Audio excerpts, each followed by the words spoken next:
שיר למעלות, אשא עיניי אל הרים, מאין יבוא עזרי, עזרי מאמא שעושה שמיים בארץ, אל יתן למות רגליך, אל ינום שומרך, הנה לא ינום ולא יישן שומר ישראל, השם שומרך, השם צלך, הוא יד ימינך, יומם השמש לא יככה וירח בלילה, השם ישמורך מכל רע, ישמור את נפשך, השם ישמור את צאתך ובואך, מעתה ועד עולם, מעתה ועד עולם.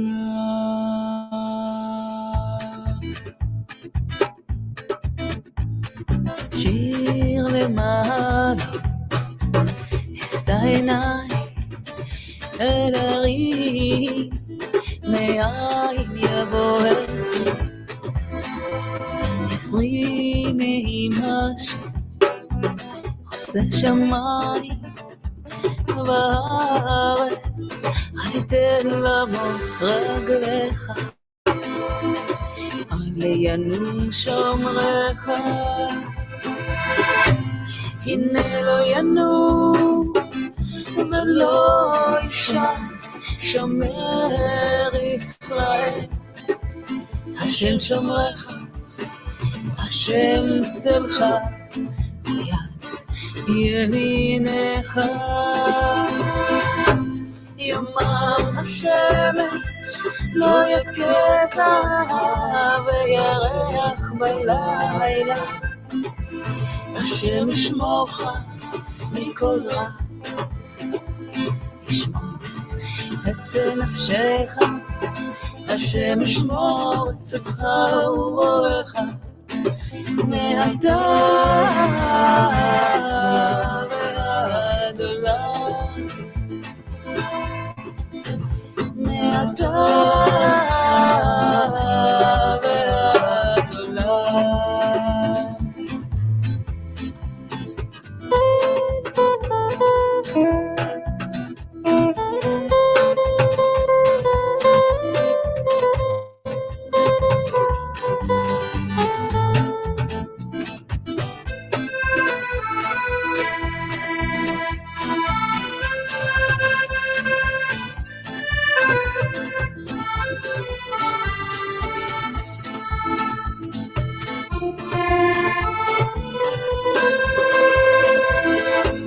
הנה לא ינום ולא יישן שומר ישראל, השם שומרך, השם צלך, ביד ימינך,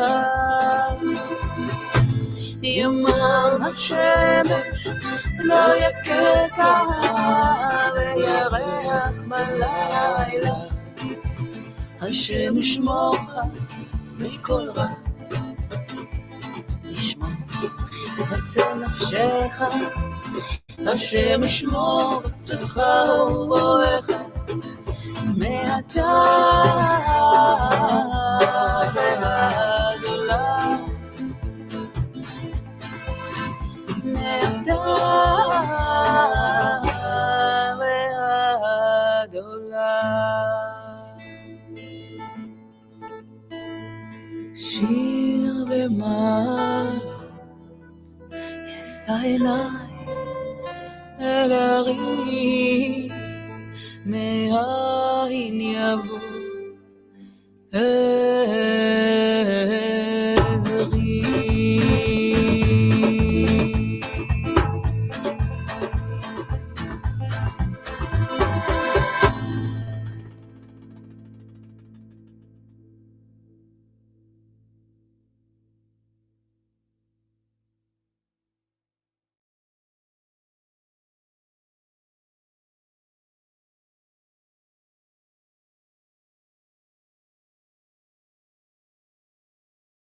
צדיק כתמר יפרח, כארז בלבנון יסגה.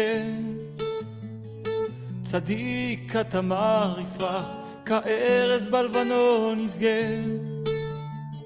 שתולים בבית השם, בחצרות אלוקינו יפריחו, עוד ינובון בשיבה. דשנים ורעננים יהיו, להגיד כי ישר השם צורי ולא עוולת בוי. נאי נא נא נאי נא נאי נאי נא נא נאי נא נאי אולוי נא נא נאי נא נאי נאי נא נא נאי נא נאי. צדיק כתמר יפרח, כארז בלבנון יסגה. צדיק כתמר יפרח, כארז בלבנון יסגה.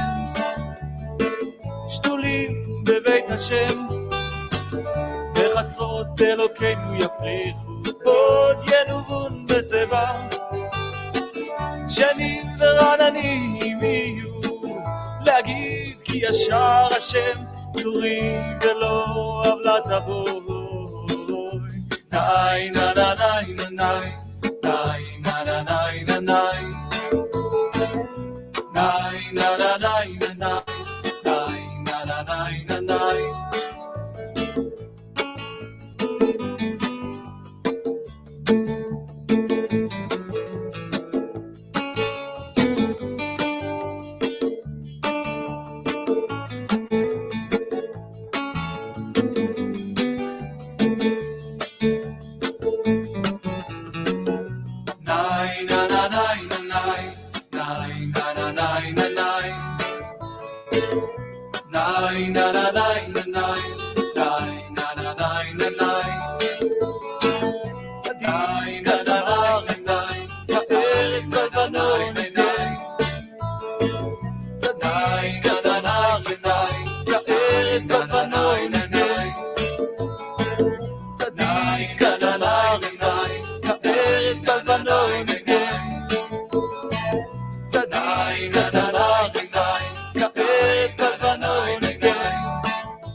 Okay, Shabbat Shalom, everybody, and welcome to this week's World Alliance of Qara'im Torah study. Let me get rid of a couple things here.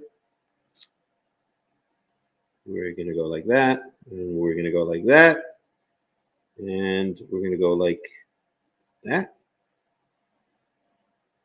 like that. Let's get a little bit confused. Okay, good enough. All right, welcome to the Torah study. I'm going to start off with my monologue before we get into the Torah study, and I've been doing a lot of thinking and watching and paying attention lately, obviously, to the news, everything that's going on in Israel. I'm not in Israel at the moment, but I want to be back there very soon. And I have sadly come to a conclusion, which, remember, you heard it first here, although I'm not happy to say it, which is that Israel is not going to win this war.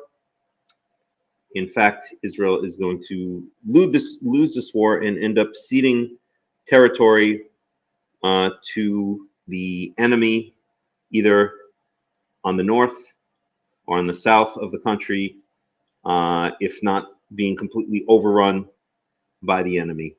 It's sad, but it's true. There are a lot of ways that one could approach this, and one could look at the situation. I'm going to give a link now. I'm going to put up a link to an analysis by a guy who's clearly an anti-Semite. But sometimes we have to listen to the anti-Semites and hear what they have to say, because even though they're anti-Semites, that doesn't mean that they're not speaking the truth. So let me find this. Let's see. I have to go to history. How do I do that? 1 second. History. So this is a guy named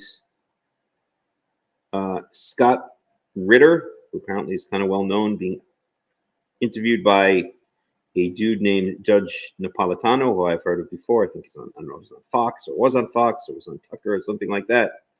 And they both clearly hate Jews. They're both clearly pro-Palestinian. In fact, I listened to one or two of the other videos put out by this Scott Ritter, where he's being interviewed, and he clearly cannot stand Jews and Israel, and clearly loves our poor little Palestinians.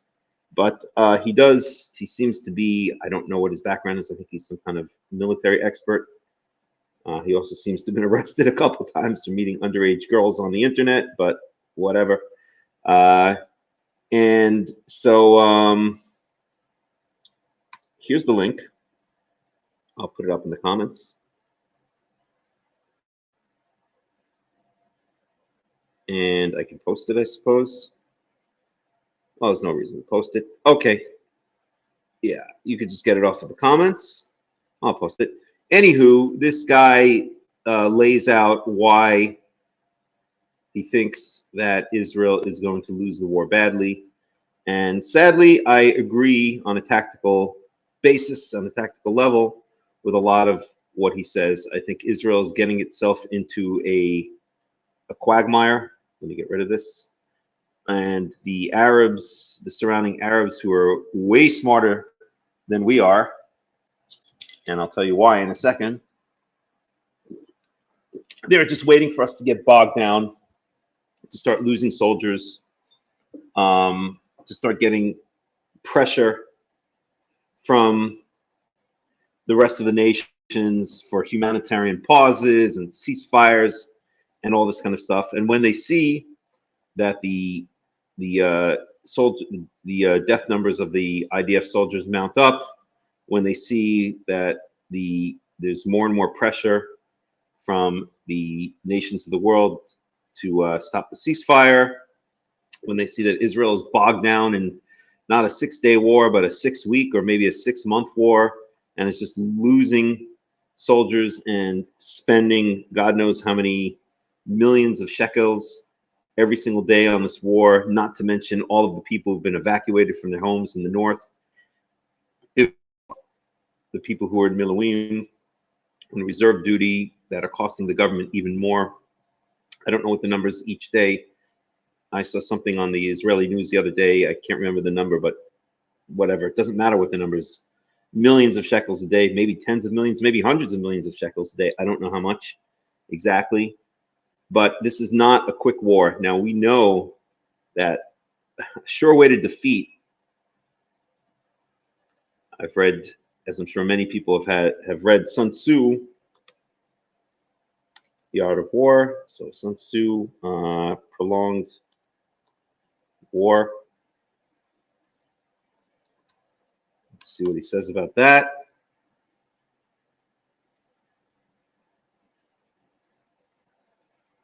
So there's no, whatever, yeah, you can have cookies, whatever. There is no instance of a nation benefiting from prolonged warfare. That's Sun Tzu.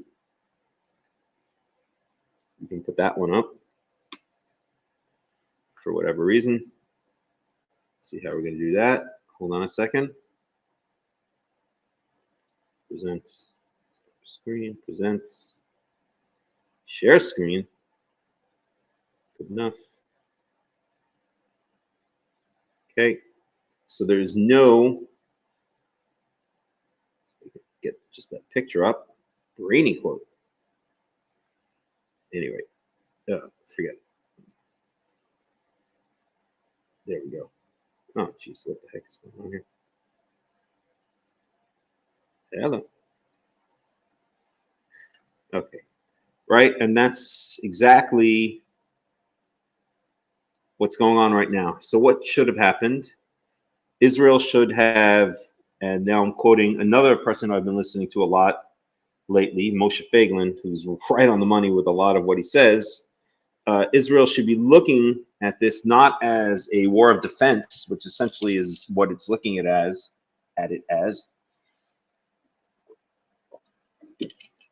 but a war of offense. We should be conquering the Gaza Strip and beyond if the opportunity arises, and we should be have no consideration whatsoever for civilian deaths, because honestly, there is no such thing. Just as the quote unquote Palestinians say about us, it is correct regarding them. There is no such thing as a civilian. If there are individuals, if there's maybe 1%, if it's even 1% of the people in the Gaza Strip that don't support Hamas or that actually want to live side by side in peace with Israel, then God can take care of them.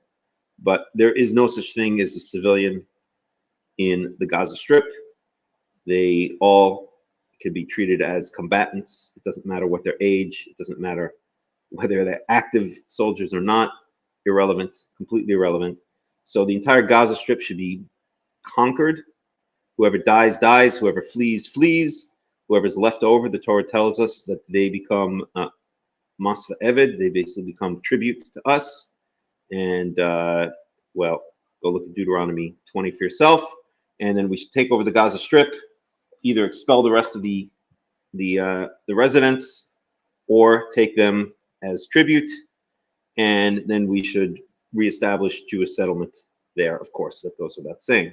So since we're not doing that, instead what we're doing is going in, bomb, bomb, bomb, bomb, bomb, blowing up a couple of tunnels.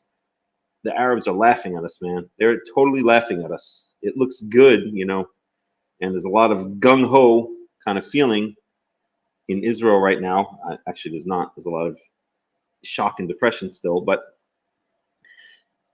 there's some gung-ho, like, okay, the IDF is on the way and it's going to save the day. But the IDF is not gonna win this war by going in there and wiping out Hamas and then moving out and then handing it over to the UN or the Palestinian Authority or whatever that they plan to. This is insanity. This is ridiculous.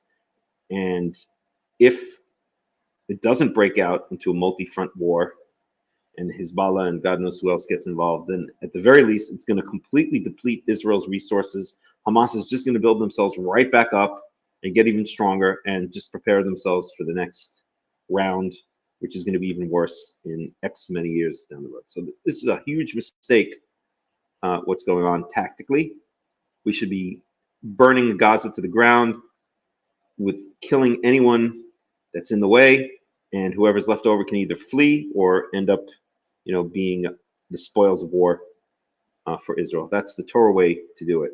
So that brings me to the next idea, which is that the other reason, or the underlying reason, that we're not winning this war, and we're not going to win this war, get rid of this, is that we're fighting based on these two false philosophies. False philosophy number one is, and by the way, let me just do a sound check. Can you guys all hear me? Whoever's listening, can you hear me?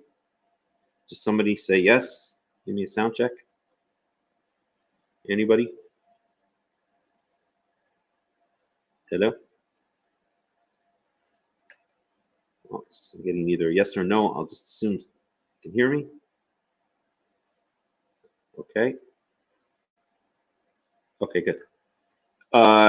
So the other reason is that we're fighting with these false philosophies. Number one, of the Western world. We're fighting, the Arabs are fighting according to, I don't know if I'd call it biblical, but let's say, ancient rules of engaging in warfare. Rape, murder, and pillage. That's basically what they did. And we're fighting according to this, this fake Western, post World War II Geneva Convention method of war, which is, much more hands-off. We somehow or another have been convinced that we have to hold back in order to concern ourselves with quote-unquote civilians, quote-unquote Palestinian quote-unquote civilians. We've somehow convinced ourselves that by fighting the wars of the West, we're taking the moral high ground. But this is not at all the moral high ground. Sacrificing your own people, your own soldiers, and potentially your own country to stick to some, made-up rules of war that are more in line with, modern post-Christian or post-Christian ideology is not moral, and it's not serving our God. It's serving the false God known as the West, known as the United States of America, known as quote-unquote democracy, as Israelis love to talk about their vibrant democracy. Well, their democracy is not going to be so vibrant if it's overrun by Hezbollah, Hamas, and God knows who else. Then that will not be a very vibrant democracy at that time. And of course, then on the other side, we have the other false philosophy of rabbinical Judaism. We're Karaites here. We know that rabbinical Judaism gets us nowhere. It does not win our favor in the eyes of Yahweh. We've never, ever in our entire history won a war as rabbinical Jews. The last major war we won was, I guess, 67, and that was not won by rabbinical Jews. It was won by the state of Israel. That was, I guess, still attempting to find its new identity, as it still is. And Yahweh had mercy on the state and was fighting for the state, so we won in 67. Before that, our last decisive victory was, I guess, really the Maccabees against the Greeks. I guess maybe you could say the Bar Kokhba rebellions, and in that sense, maybe the rabbis were involved. But that ended up in complete disaster, complete conquering of the rebel forces. Okay, so any rate, all of this is, we cannot win this war if Yahweh, if the God of Israel is not with us.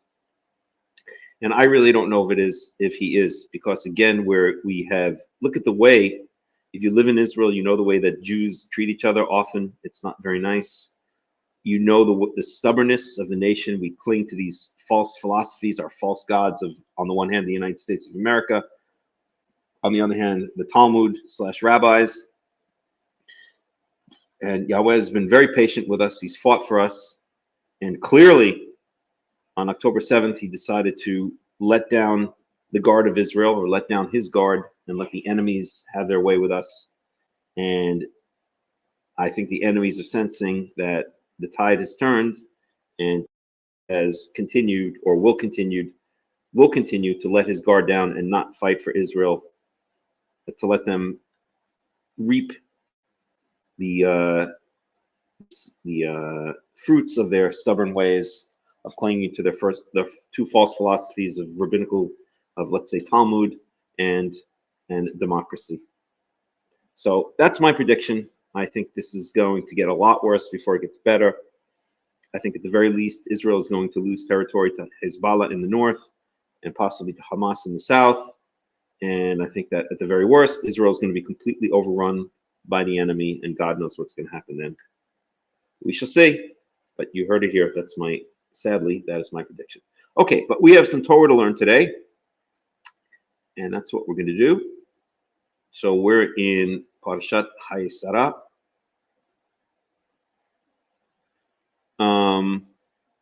So let's get down to business here. I can get this out of here. So we are, and again, I recommend listening to this Scott Ritter guy, the link that I posted before, which is still in the comments. Again, he really clearly hates Israel and hates Jews, but I think he has a point in what he says about how the war is going to play itself out, sadly. So I wish I could, just come here and see everything is, roses and unicorns and all that kind of stuff. But it's not. It's really not. This is a reckoning for Israel that has been following in its stubborn ways of the two fighting cities, Tel Aviv, the city of democracy, and Jerusalem, the city of the Talmud, two city-states fighting at each other, both ignoring the true way of God, which is the Torah, which is the Tanakh. So we're going to now learn our lesson, sadly, the hard way. Okay, let me quit out of here. Let me share the screen. And I will try to read through. I always say I'm going to read through without any commentary, but we'll give it another shot. So we're already at Genesis 23. How the heck did that happen? My God, it goes so quick. So Genesis 23.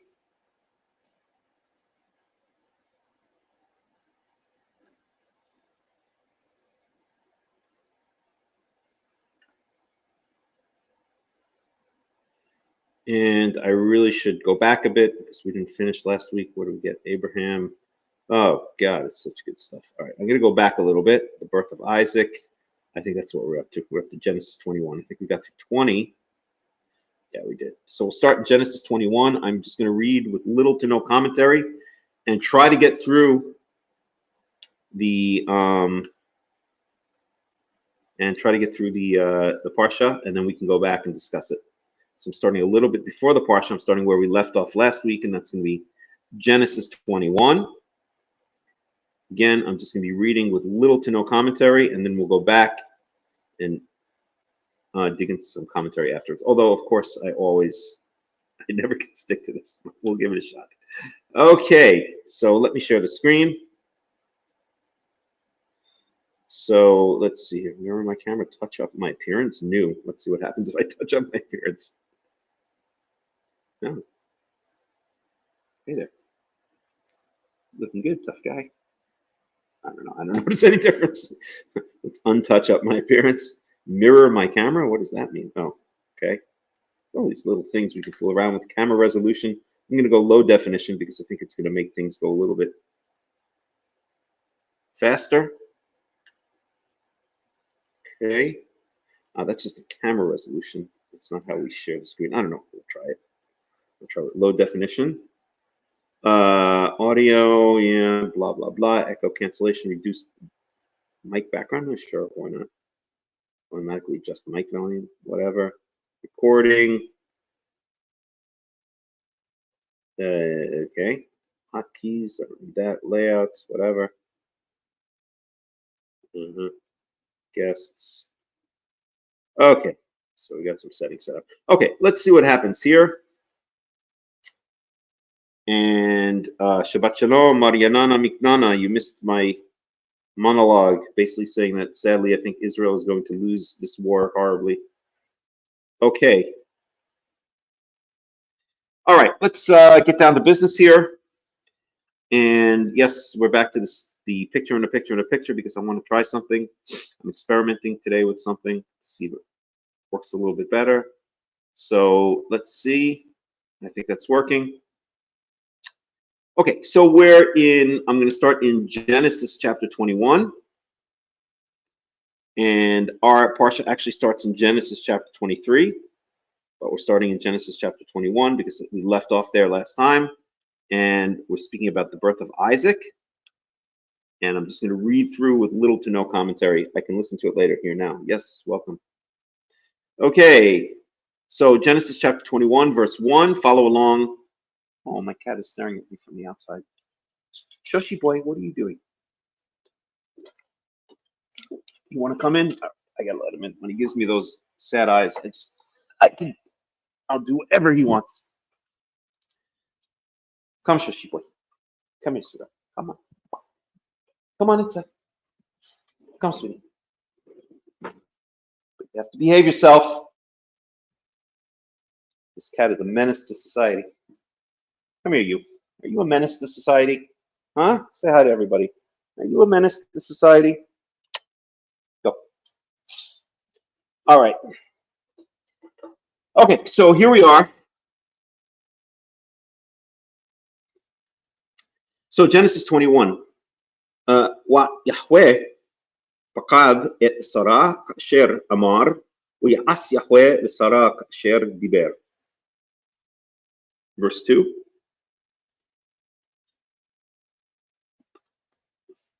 Verse 2.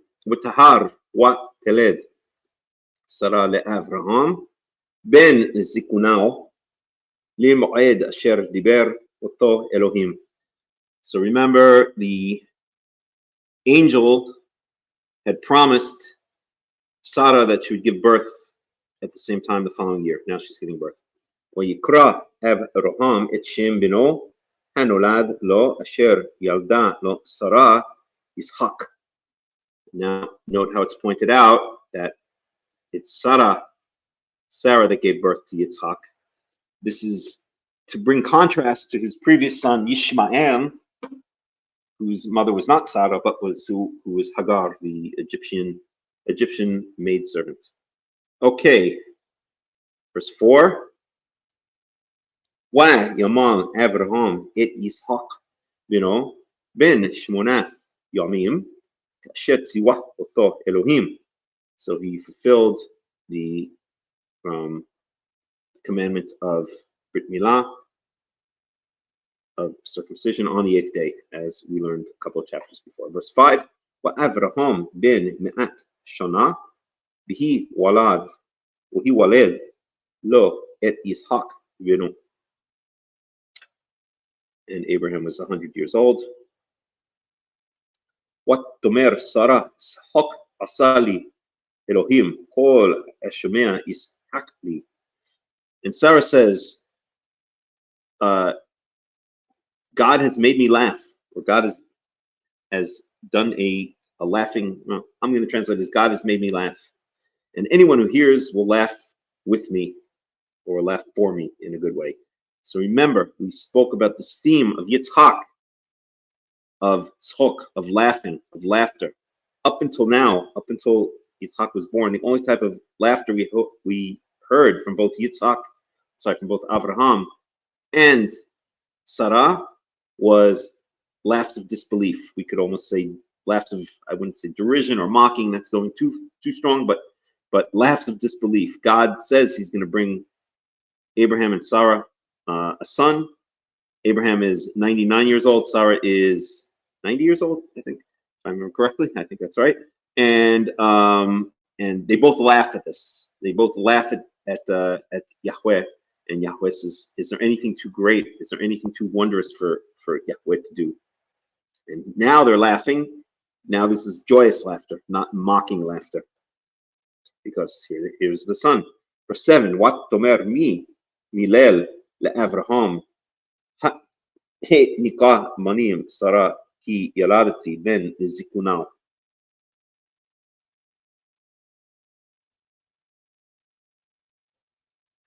and she said, Sarah said, who would ever have guessed that you would say about Abraham that Sarah would be suckling a baby, and that he would give birth in his old age. That's again a rough translation. Sometimes the rough translations are better than the word-for-word translations because they express. It's really hard. Sometimes the word-for-word translations don't really do it, so they give a kind of a paraphrase. Okay, verse 8. Wa yigdal hayeled wa yigamal wa yas Avraham ishte gadol v'yom hi gamer et Yitzhak. So Abraham made a big feast on the day that Abraham was weaned. What does weaned mean? Wean means on the day that that Yitzhak stopped breastfeeding.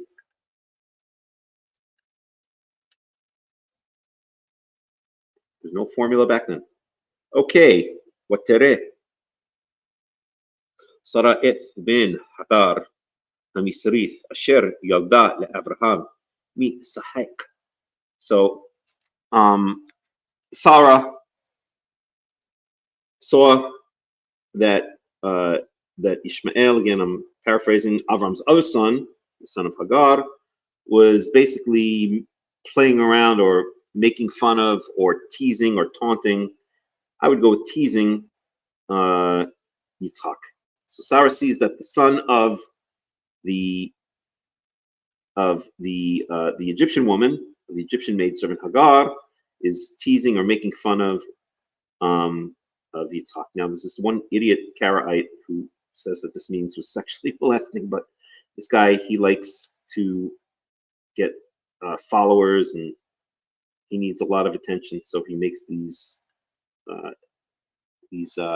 interpretations which are not really held up by the text. Yes, in some contexts we see that mitzachek does have a sexual connotation, but I don't think there's any indication that it does here. But it does make for a good, a good headline if you want to get attention. But if you ever hear that idea being thrown around, it's a load of baloney. Okay, I don't think there's any implication here of that.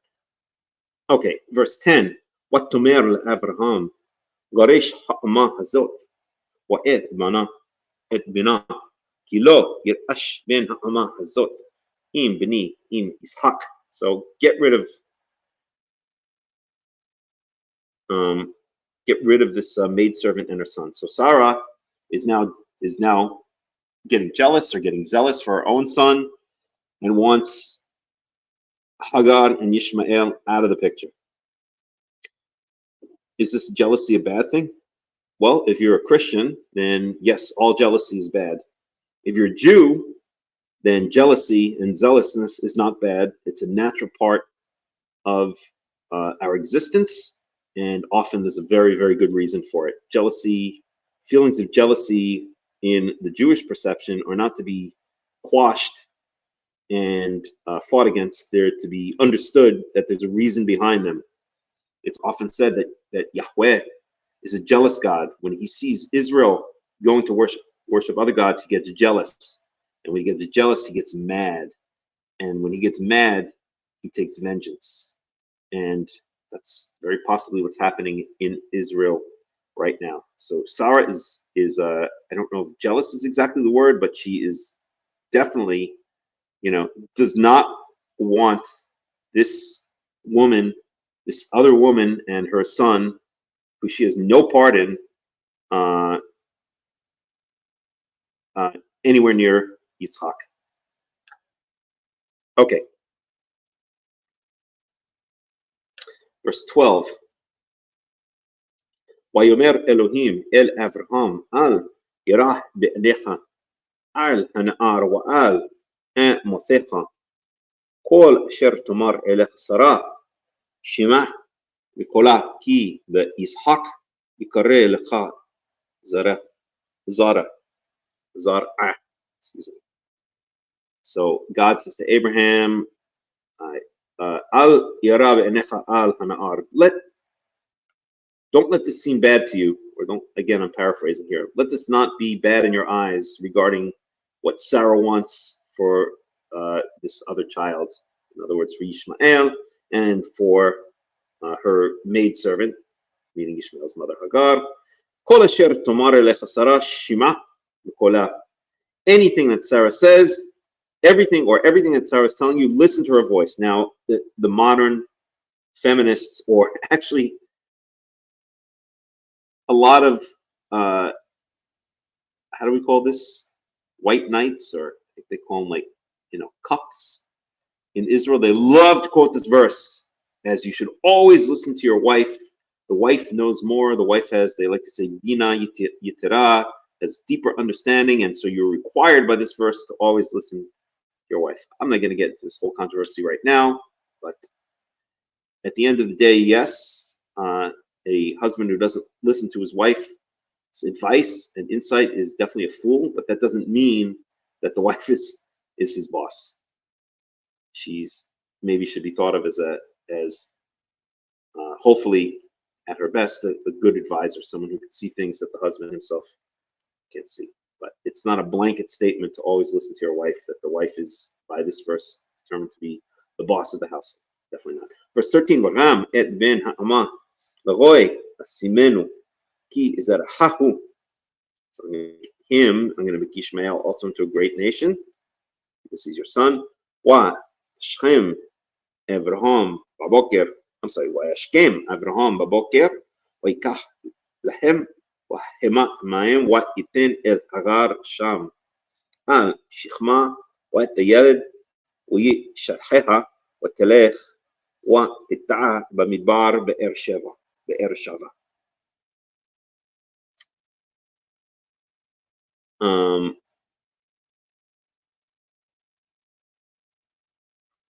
So basically, Abraham kicks Hagar and Ishmael out, and they get lost in the desert near Beersheba. Verse 15, Wa'yichlu hamayim min ha'chemet wa shlech et hayeled tahat had sichim. So they run out of water. They're lost in the desert, and they run out of water. Which brings me to a personal story. It wasn't, well, it kind of was a desert. I was out in 2008, I decided I want to drive across the country, the United States of America, and I drove from New York to California. And one of the places, I stopped at many places along the way and met many people along the way. One of the places I stayed for a while was with a family. In fact, I don't know, they might be here now. If I didn't study before, I'm still in contact with the wife. She knows who she is if she's here. Out on a farm in eastern Arizona, in the middle of nowhere. I mean, like, their nearest neighbors were like miles away. They were basically off the gridders, and they lived in the wilderness in eastern Arizona. Absolutely gorgeous part of the country, by the way. Absolutely gorgeous.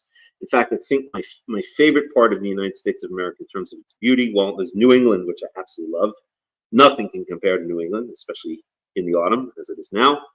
I'm not in the United States of America, though, so unfortunately I can't see that. But my other favorite part of the United States of America in terms of beauty is what I would call what is called the Four Corners area. It's basically where Arizona, New Mexico, Colorado, and Utah meet. That entire region, that kind of the Colorado Plateau, which leads up into the Rocky Mountains region, is just absolutely gorgeous. But I haven't seen all of that. I've basically spent a lot of time in northern New Mexico and northern Arizona, and it is after New England, or maybe in line with New England, or up there with New England, is my favorite part in terms of natural beauty of the United States of America. Anyway, so I'm out there, and I'm on this farm, and I decide I'm going to take a walk, and I take a trail, a small trail. Again, I'm like in the middle of nowhere.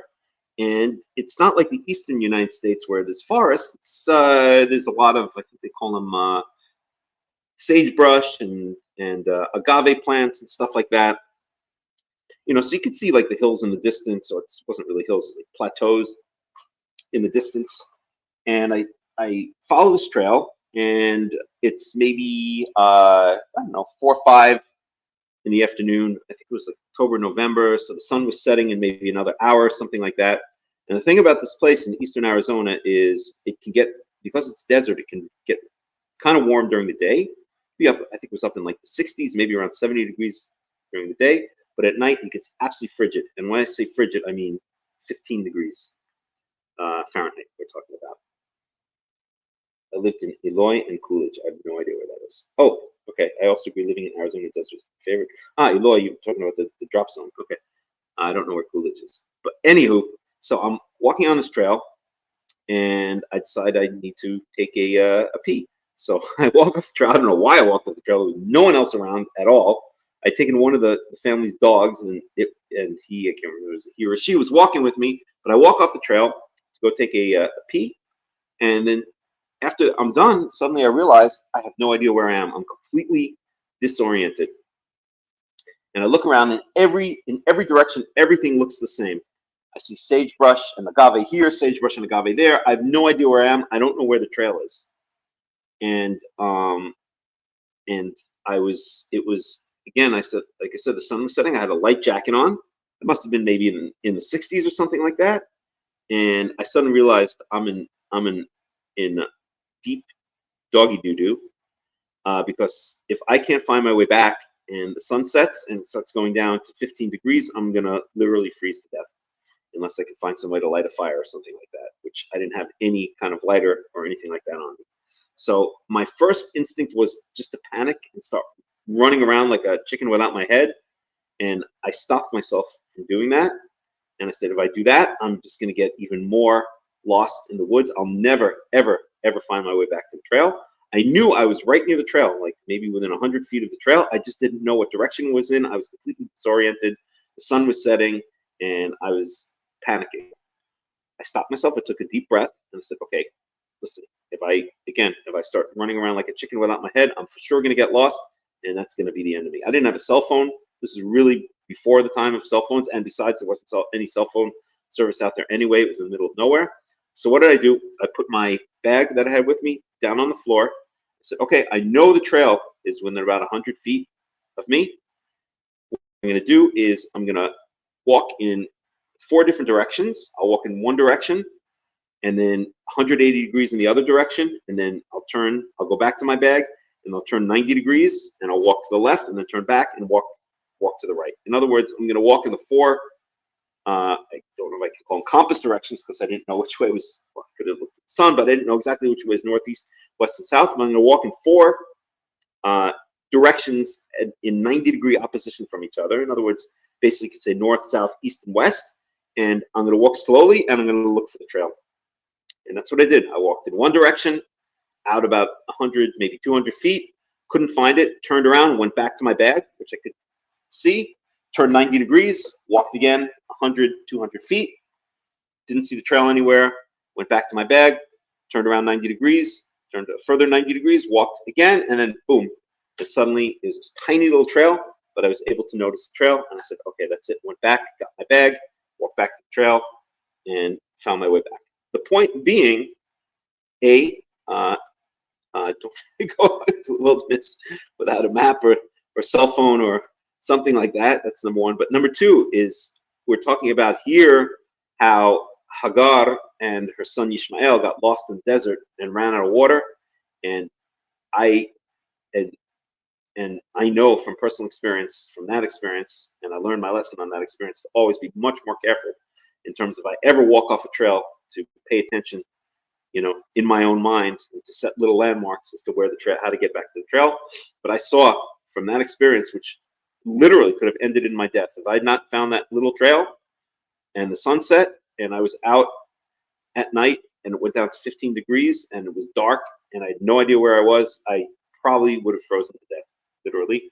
And so that gives insight into what we see here, that Hagar and Ishmael wandered off into the desert and got lost and ran out of water. Skydive, Arizona, right? Okay, cool.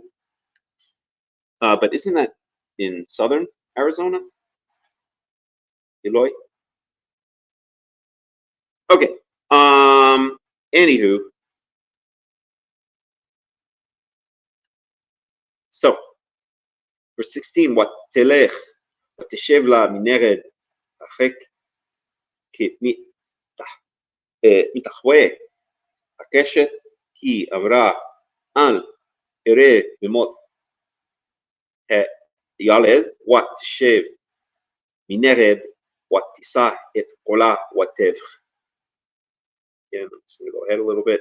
So she sits down across on the boy and starts crying.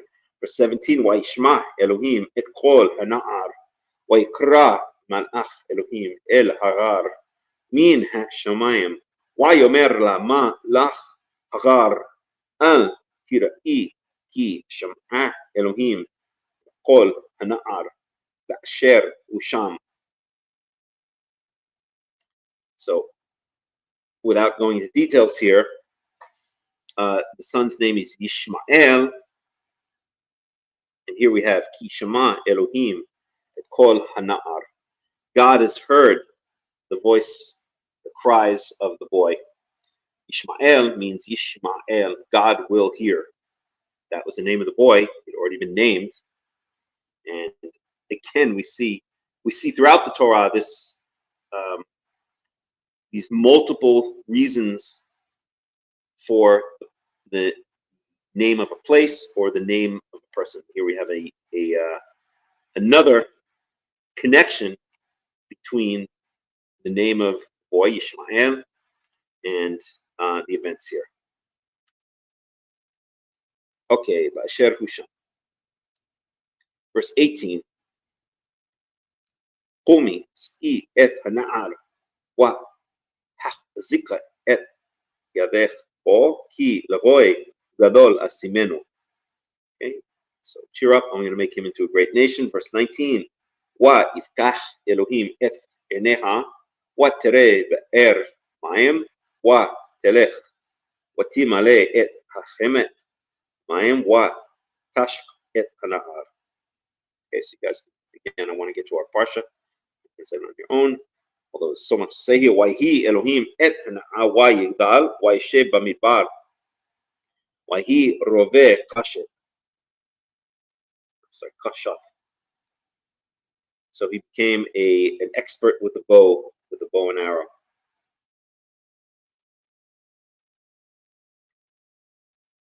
Okay. So this is myself here.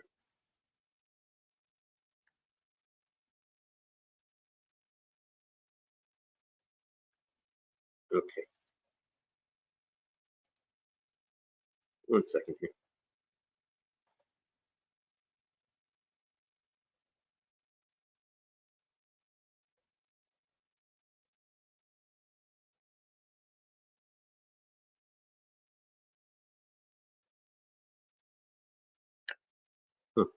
Okay. וישב במדבר פרען ותיקח לו עמו אישה מארץ מצרים. So he ended up marrying an Egyptian woman, and he was the son of an Egyptian woman. So she went back home and got one of her own. Manifested it. Okay, cool. Okay. ויהי בעת ההיא ויאמר אבימלך ופיכול שר צבאו אל אברהם לאמור אלוהים עמך בכל אשר אתה עושה.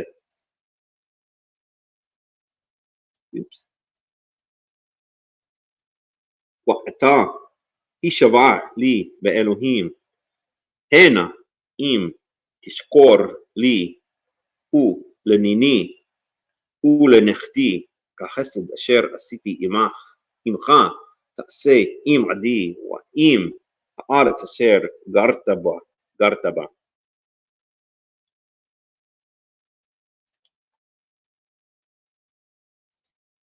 Second here.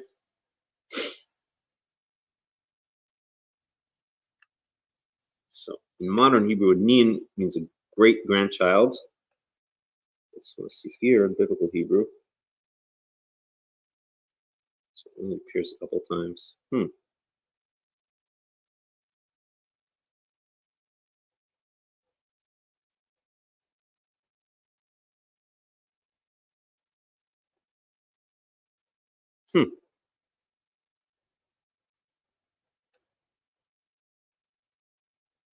Just looking at something for myself. You know, a lot of times, if you know modern Hebrew, then words mean different things from ancient Hebrew.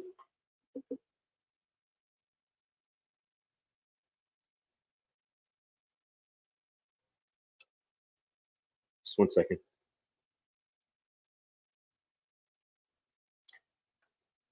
So in modern Hebrew, a neched is a grandson, and a nin is a great grandson. But that's not what it means in biblical Hebrew. So it's an expression. They seem to appear together most of the time, and it's an expression meaning my offspring, basically. Let's see how to translate it. Just one second here. This is Genesis 21.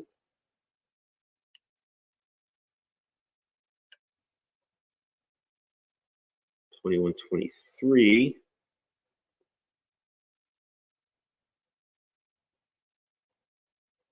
So translate here is my children or descendants. We go to parallel 23. You get a bunch of translations. So children or descendants, they translated here.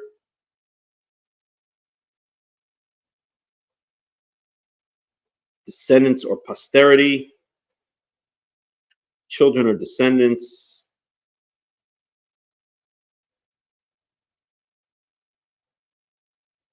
Son or my son's son. Let's see how Robert Alter translates it. Gotta open up Robert Alter. Hold on a second here.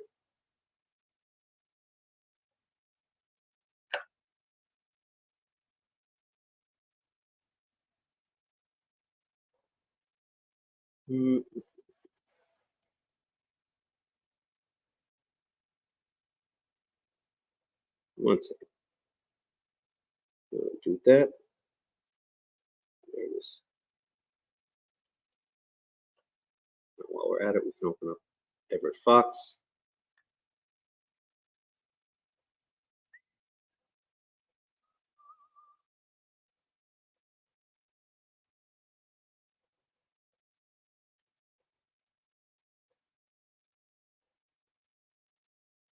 Everett Fox. Oh, we also have the cultural. Open that one up. I think I just had Genesis or something like that. One second here.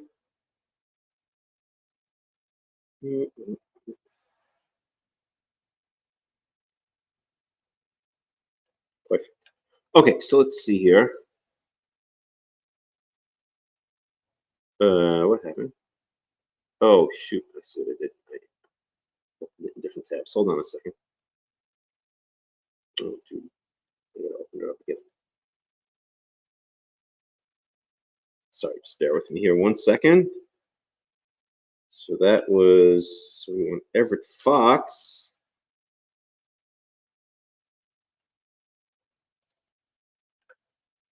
And over here we want Robert Alter.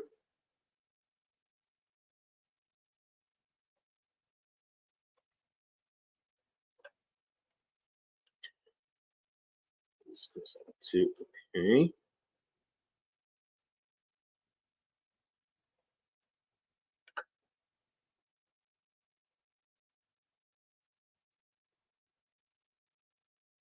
Okay, 1 second here.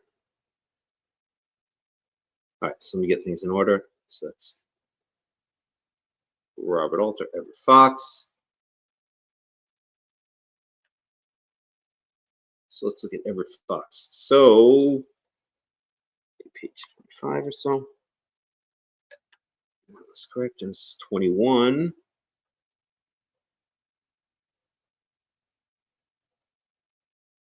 So this is 21:23. Why is it so damn slow? So 21:23. So this is how Everett Fox translates it.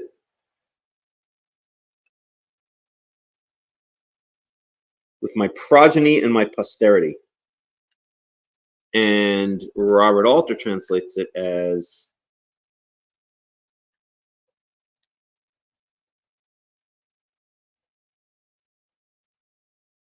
oops.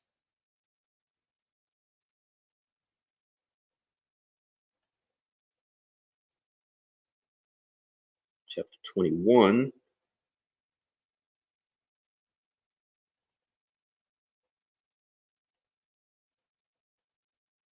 Come on.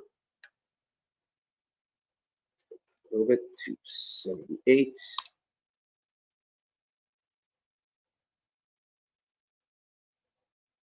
That's chapter 22.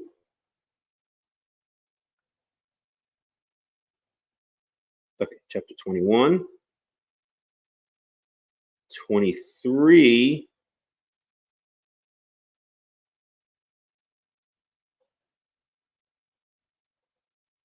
With my kith and kin. Okay, that's how he translates it. With my kith and kin. What was that again? Okay, fine. So, okay, that's interesting again for me because in modern Hebrew it means something different. So he translates it. They translate. So Everett Fox translates that again as progeny and posterity, kith and kin.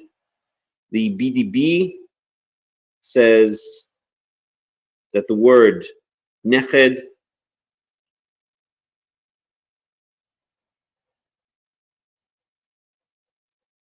or actually it's Strong's, it says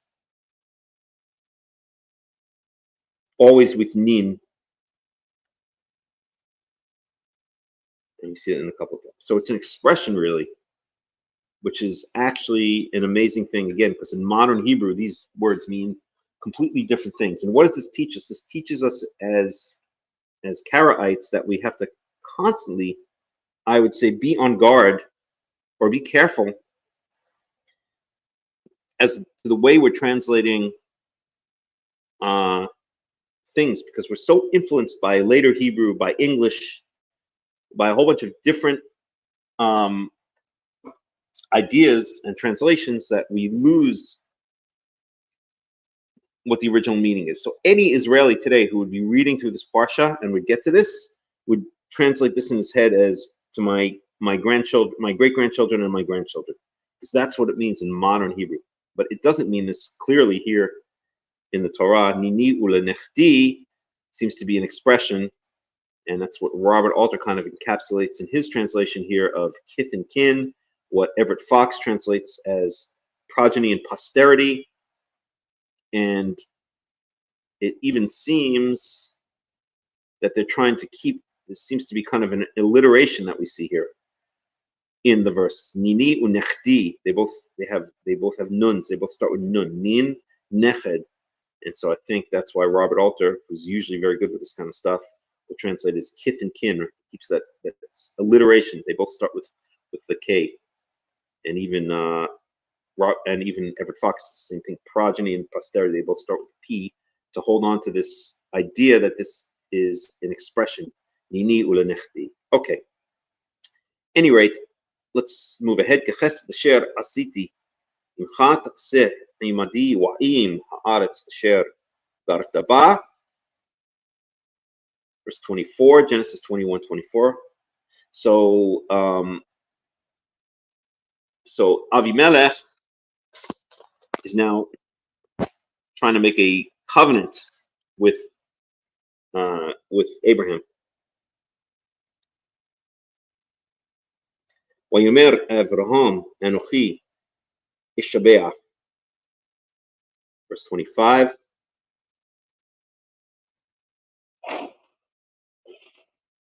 והוכיח אברהם את אבימלך על אודות באר המים אשר גזלו עבדי אבימלך. ויאמר אבימלך לא ידעתי מי עשה את הדבר הזה, וגם אתה לא הגדת לי, וגם אנוכי לא שמעתי בלתי היום. So Avraham is complaining about a well. You guys can read in English again. I want to kind of go fast here so we can get to our actual parsha for today. Verse 27. ויקח אברהם שאון ובקר וייתן לאבימלך ויכרתו שניהם ברית. Verse 28. ויצב אברהם את שבע כבשות הצאן. And let's just make sure we have this. Pretty sure we do.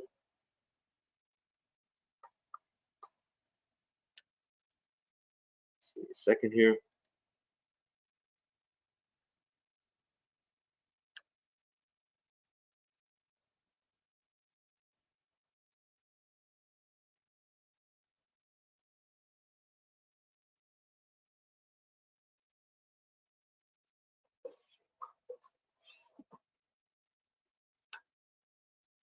Keep this open.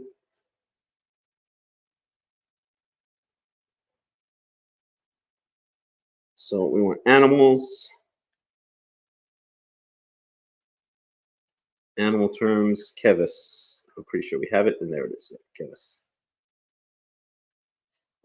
Okay. Close this out. Close this out.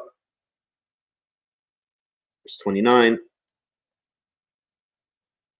ויאמר אבימלך אל אברהם, מה הנה שבע כבשים האלה אשר הצבת לבדמה.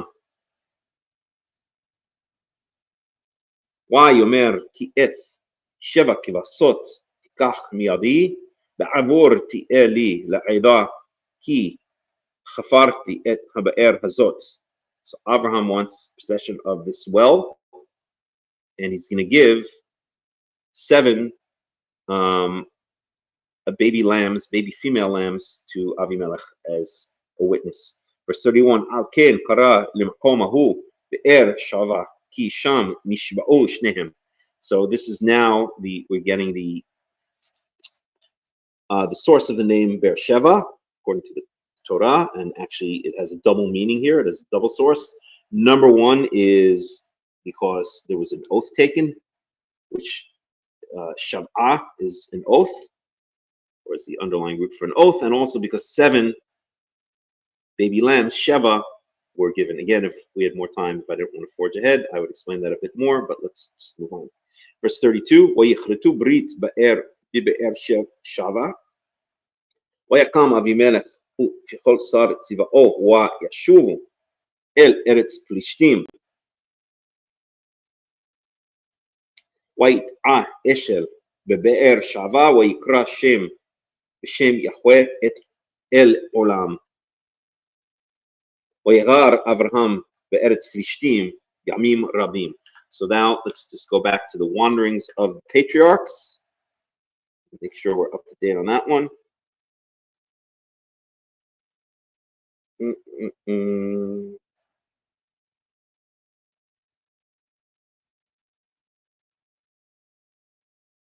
Oh boy, this is complicated here. Okay, Karaites versus Proverbs. Omer listens to Jacob.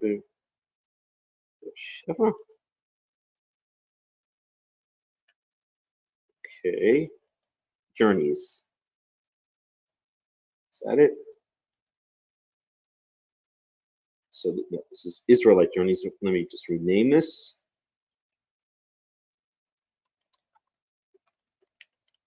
Israelite journeys. And we have another one.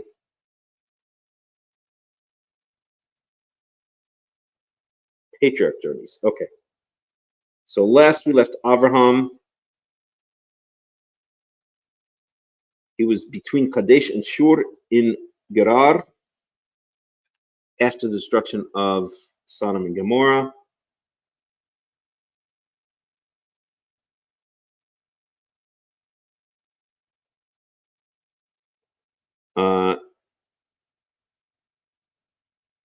But it doesn't say if he lived in Beersheba or if he arrived in Beersheba before. So I'm just going to leave this blank for now. Let's see, verse 33. Let me just read it again. ויגר אברהם בארץ פלישתים ימים רבים. So does this imply he was living in Beersheba? I'm not even sure if he was living in Beersheba at the time. Just 1 second. Let me look it up.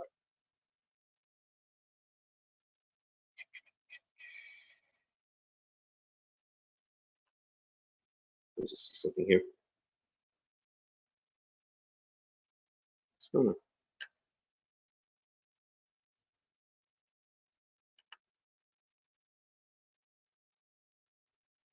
Oh, it's showing up for some reason.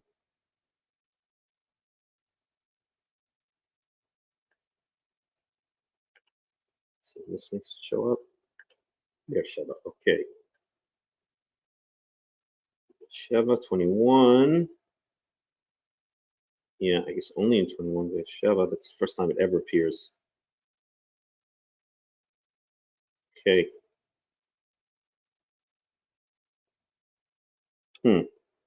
So I guess he is living in Beersheba here. Let's see one thing. So 22:19. Second.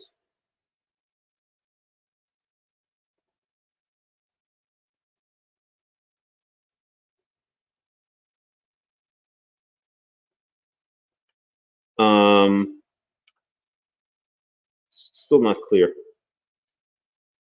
So let me do it this way. It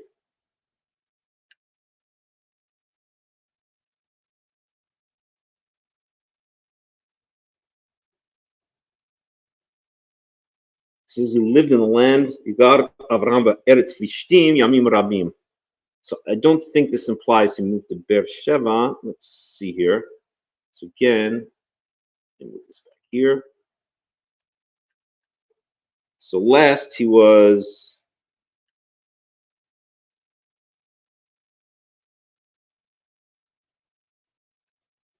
that was Genesis 20. We're in Genesis 21. Okay, I'm not sure, but I'm going to put it down. But Eretz Flishtim Yamim Rabim. So let's do it like this. So we'll say Genesis 21:34.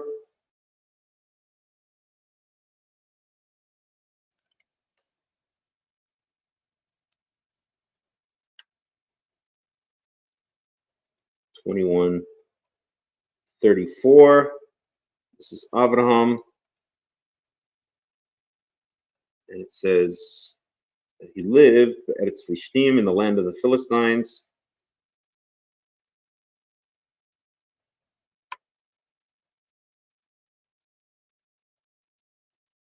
In the land of the Philistines. He built an altar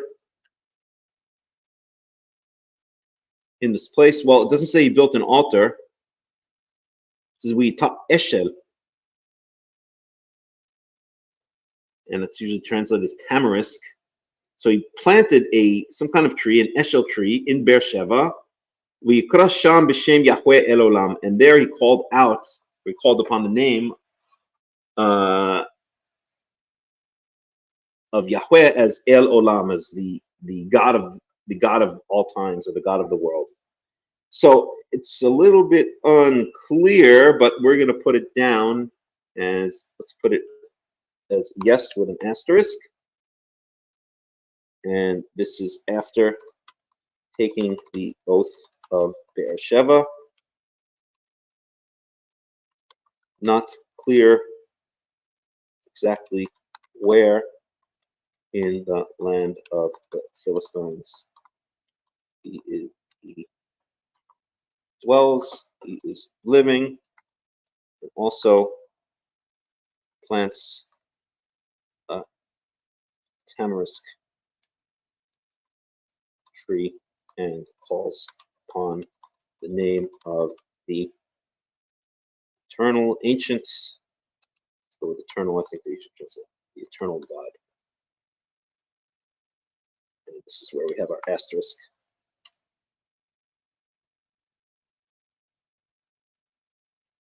Okay, so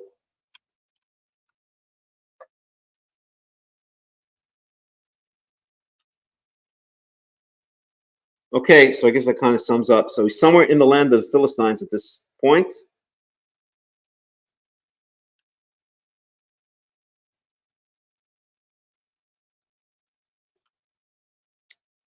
Okay, we got Avram be'eretz Flishtim yamim rabim, and he stayed wherever he was in the land of the Philistines for a long period of time. Okay, Genesis 22.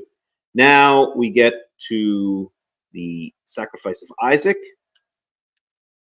Of course, there's a lot to say here, but I'm going to have to go through it quickly so we can get to our own parsha, which we're not even up to yet. Okay. Vahi achar hadavarim ha'ele Elohim נישא את אברהם, ויאמר אליו אברהם, ויאמר הנני.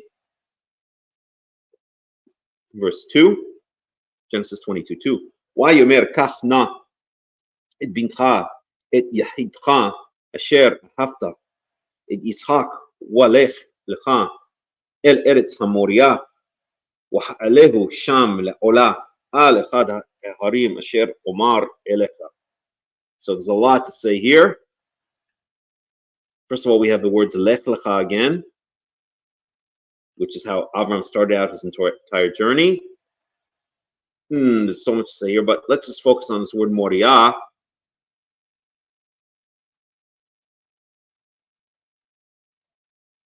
So, in 2 Chronicles 3:1, this is the only other place in the Tanakh that the word Moriah appears. And it says, I'll just read the English. Then Solomon began to build the house of the Lord at Jerusalem in Mount Moriah, where the Lord appeared unto David his father, in the place that David had prepared in the threshing floor of Ornan the Jebusite. So we have the story that David purchased the threshing floor of Araunah the Jebusite, in order to stop the plague against him after David had sinned and counted the people. That's at the end of the first book I'm sorry, the second book of Samuel. And I'm not going to get into the whole thing right now, but basically we know that this is where the temple was later set up, and this is called Mount Moriah. Here we have with the sacrifice that Abraham is told to go to the land of Moriah, the land of Moriah. And so this and offer him up as a burnt offering on one of the mountains, which I will say to you. So I think that this is a very not too veiled reference to what later became the Temple Mount. So in 2 Chronicles 3:1, we know that this is where Solomon built the temple on Mount Behar HaMoriah, on Mount Moriah, or maybe this could be translated as a mountain in Moriah, but Mount Moriah probably would be the best translation. And here we know that Abraham is told to go to the land of Moriah and up on a particular mountaintop to sacrifice Isaac. So it seems to me that the Torah is implying that this is the place that later, much later on, hundreds of years later, becomes the place that Solomon will build the first temple. I think that is implied here in the text. Okay, but we're going to move on again because I want to go through this rather quickly. וישכן אברהם בבוקר ויחבוש את חמורו ויקח את שני נעריו איתו ואת יצחק. Oops, I got to plug in. ואת יצחק בנו ויבקע עצי עולה ויקם וילך אל המקום אשר אמר לו האלוהים.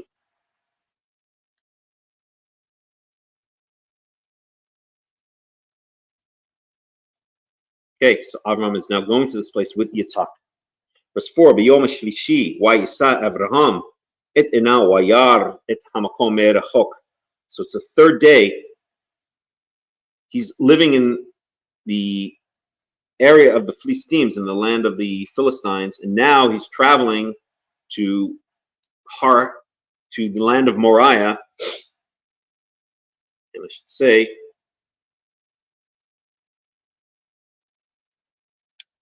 and here from here he travels. Here he travels to a mountain in land of Moriah to sacrifice Isaac. Let's put this a little bit more. Okay.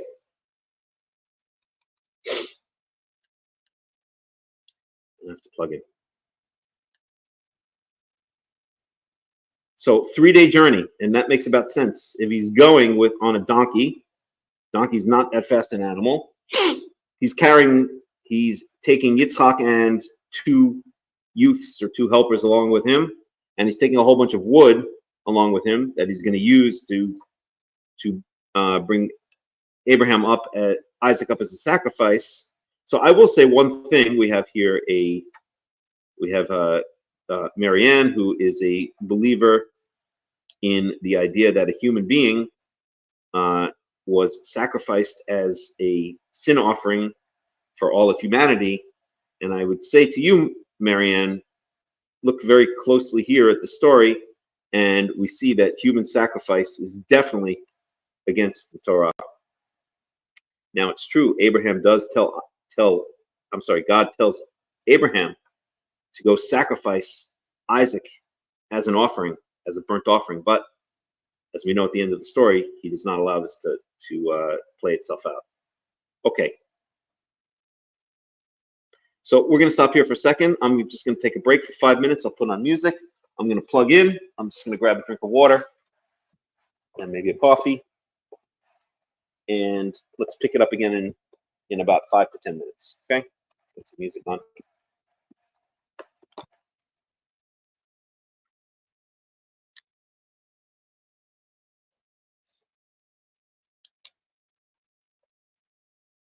One sec.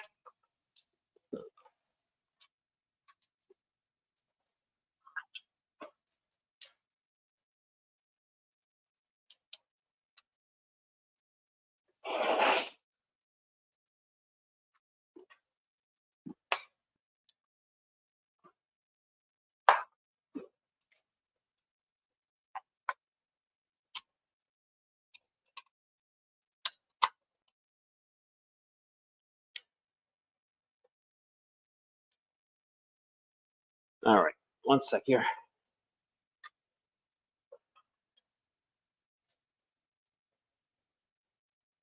Plugged in? Yes, we are. Okay, so let's do this.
שיר למעלות,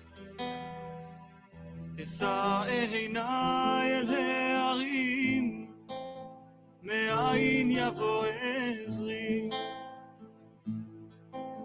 עזרי מעם השם, עושה שמיים וארץ, אל ייתן למות רגליך, אל ינום שומרך,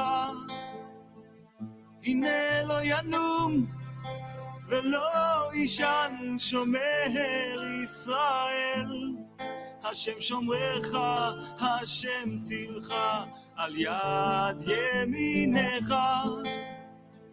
יומם השמש לא יקקה וירח בלילה, השם ישמורך מכל רע, ישמור את נפשך, השם ישמור צאתך ובואך, מעתה ועד עולם. שיר למעלות, אשא עיניי אל ההרים, מאין יבוא עזרי, עזרי מעם השם, עושה שמיים וארץ, אל ייתן למות רגליך, אל ינום שומרך, הנה לא ינום ולא ישן שומר ישראל, השם שומרך, השם צילך, על יד ימינך. יומם השמש לא יקקה וירח בלילה, השם ישמורך מכל רע, ישמור את נפשך, השם ישמור צאתך ובואך, מעתה ועד עולם.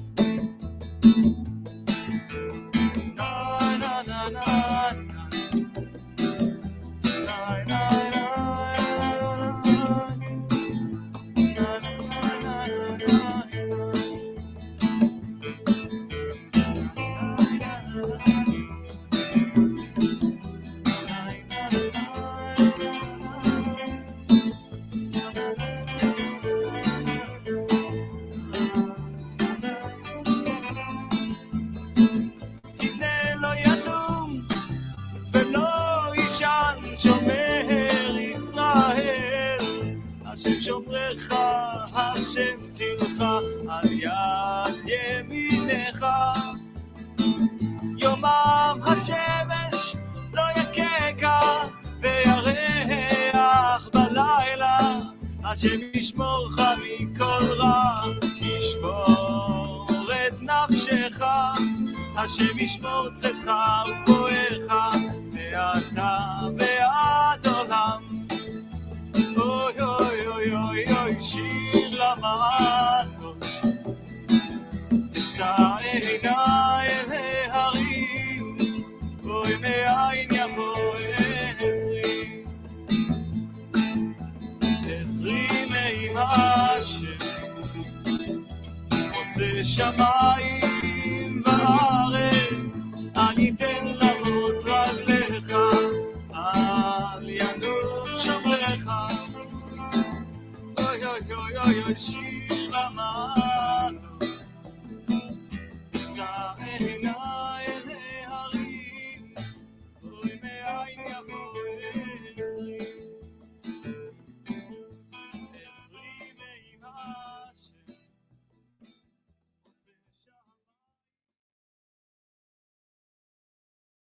Na na na na na na na na na Nay nay na na na nay Nay nay na nay Nay nay na na nay Na na nay nay nay na na na nay Nay nay na na na nay Nay nay na nay Nay nay na na nay Hakham Melech, Hashem Malach, Hashem Yimloch, Leolam Va'ed, השם מלך, השם מלך, השם ימלוך לעולם ועד.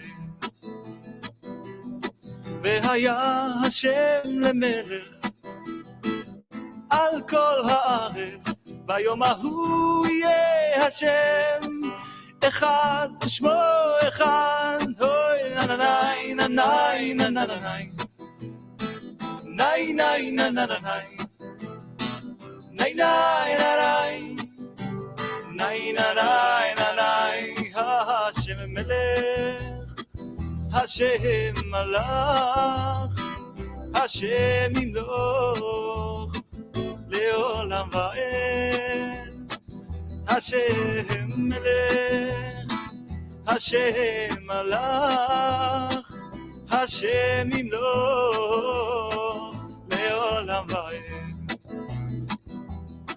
והיה השם למלך על כל הארץ, היום ההוא יהיה השם אחד ושמו אחד.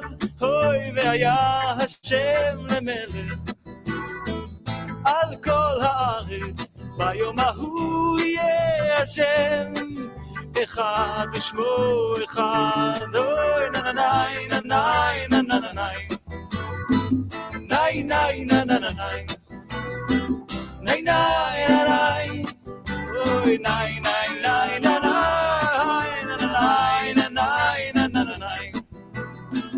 נאי נאי נאי נאי נאי נאי נאי נאי.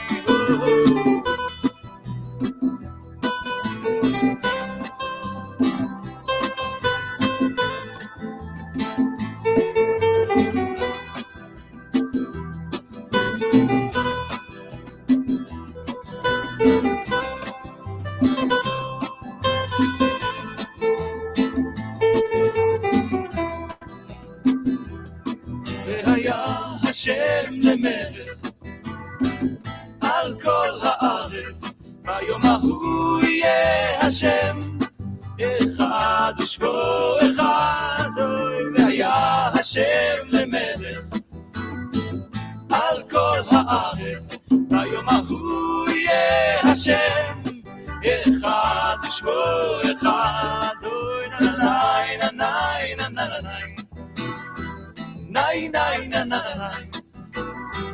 נאי נאי נאי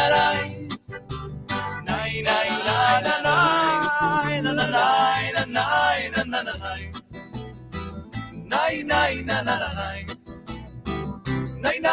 נאי. אוי נאי נאי נאי.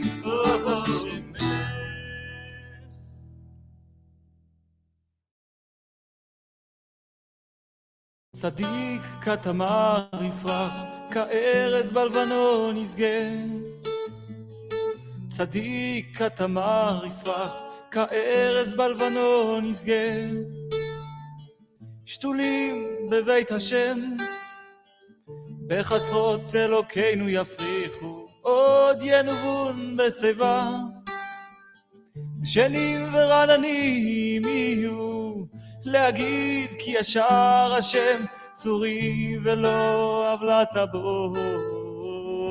נאי נא נא נאי נא נאי נאי נא נא נאי נא נאי אולי נא נא נאי נא נאי נאי נא נא נאי נא נאי. צדיק כתמר יפרח, כארז בלבנון יסגה. צדיק כתמר יפרח, כארז בלבנון יסגה. שתולים בבית השם, בחצרות אלוקינו יפריחו, עוד ינובון בשיבה. שנים ורעננים יהיו, להגיד כי ישר השם צורי ולא עוולת בו. נאי נא נא נאי נא נאי נאי נא נא נאי נא נאי נאי נא נא נאי נא נאי נאי נא נא נאי נא נאי.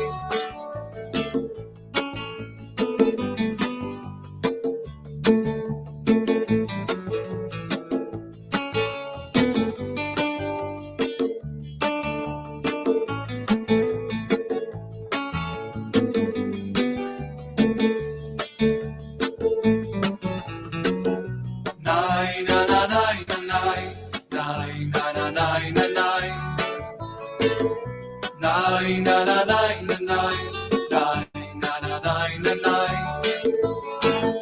Nine, nine, nine, nine, nine. Kaperes balvanon nine.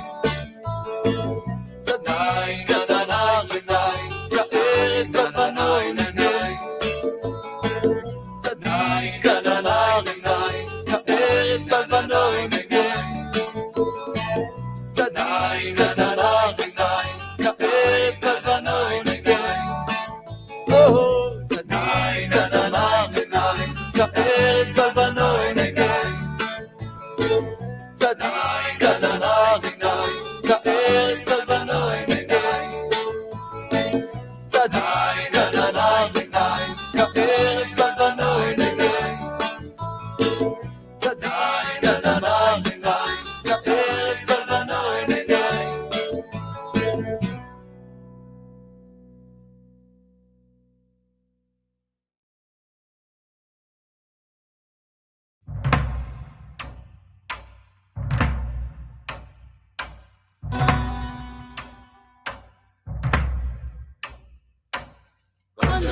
Concha mía, chichec de mi cabeza.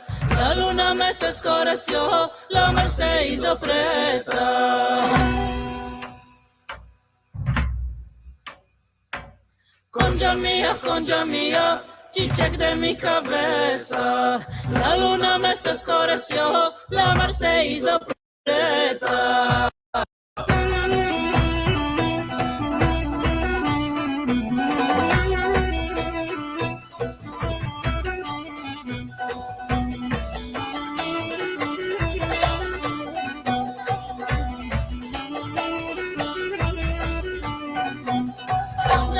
Concha mía, chichec de mi cabeza.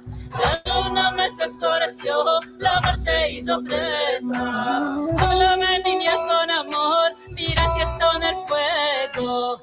Se va a morir un mancebo que no ha habido nada de bueno.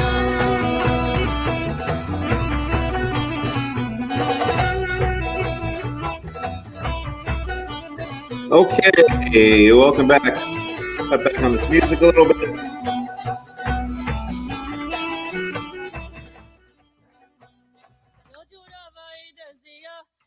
Okay, welcome back to the World Alliance of Qara'im Torah study for Parshat Chayei Sara. This is Hakham Melech ben Yaakov of the World Alliance of Qara'im. Let's get rid of that. Let's get rid of that. And I think I usually put that one up. Good enough. Okay. So, right.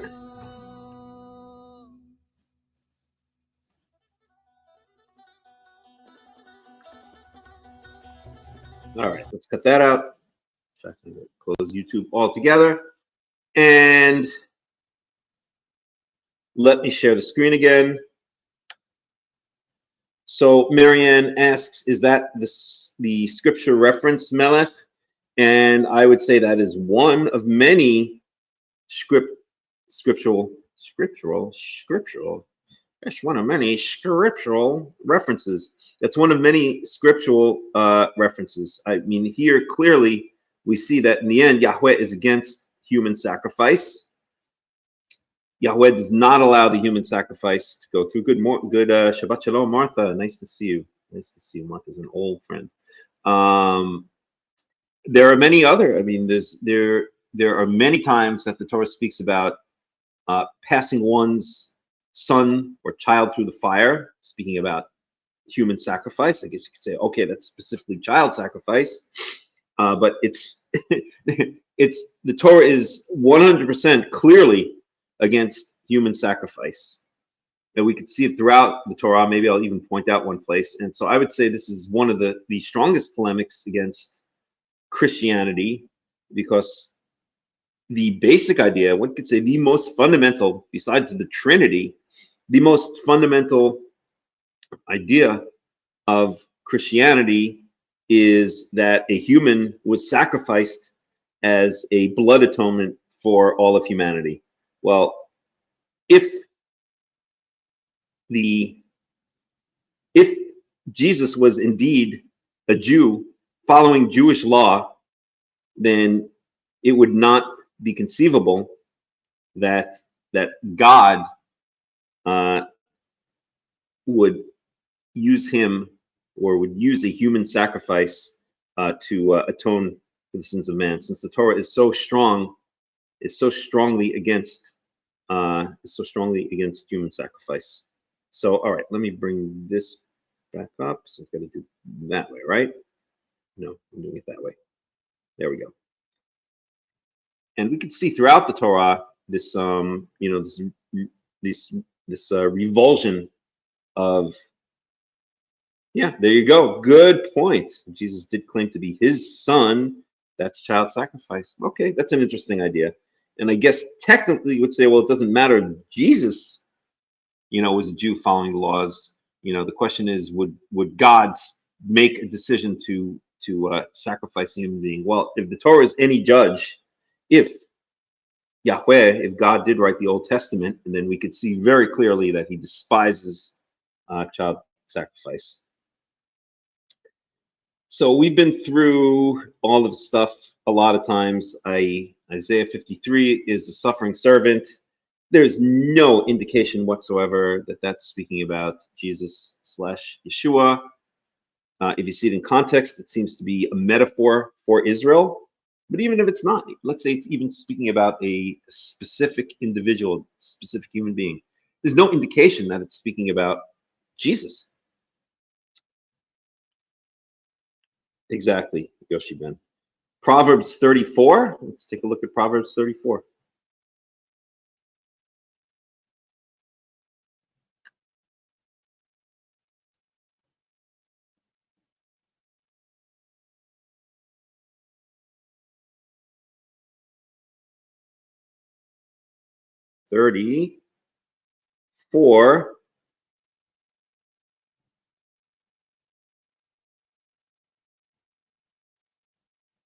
Okay. So first of all, this is the words of Agur. So King Solomon in Proverbs often quotes other people. Me'ish velo binat adam li velo lamati chokhma v'da'at kedoshim eda mi ala shamayim vayered mi asaf ruach b'chofnav mi tzarar mayim b'simla mi hakim kol afsei eretz mi ma shemo u'ma shem beno ki teda. Okay, so this is okay. I got what you're saying here. All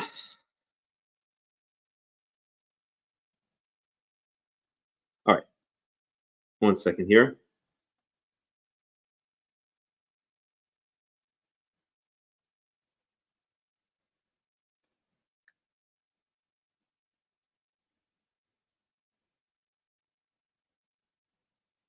So 1 second. Kol imrat Elohat lufa chosimbo al dvarav ken yochiach lecha v'neshtaim she'alti me'itcha al timna mimeni b'terem amut shav dvar kazav harchek mimeni yarash. Okay, let's get the whole thing in context, and I will try to explain it to you. Divrei Agur din. Okay, let's translate it. Let's go to Proverbs chapter 30, verse 1. Divrei Agur din Yakeh Hamasa Neum Hagever Le'itiel Ve'uchal. Okay, so this is an introductory sentence. So the words of Agur, the son of Yakeh, Hamasa. This means the burden. This is often a word used by prophets when they have something heavy to say. They call it a burden. So here he's going to say something heavy to the people. Ne'um hagever le'itiel. So this man says to Itiel, some other person named Itiel, le'itiel ve'uchal. And and there's another person named Uchal. So this is an introductory sentence just saying who's saying these words and who they're saying it to.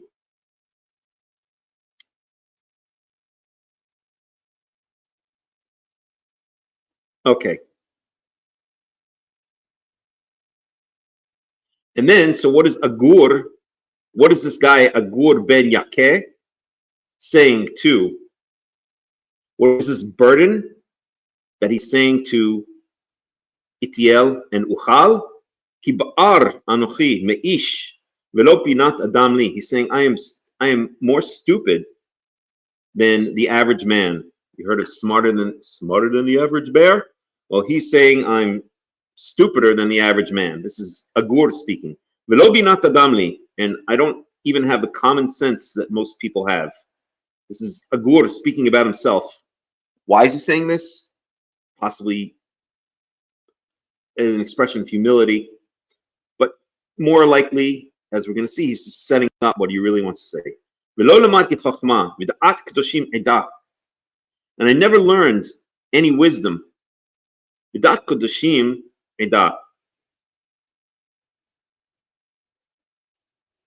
But knowledge of the holy things I have.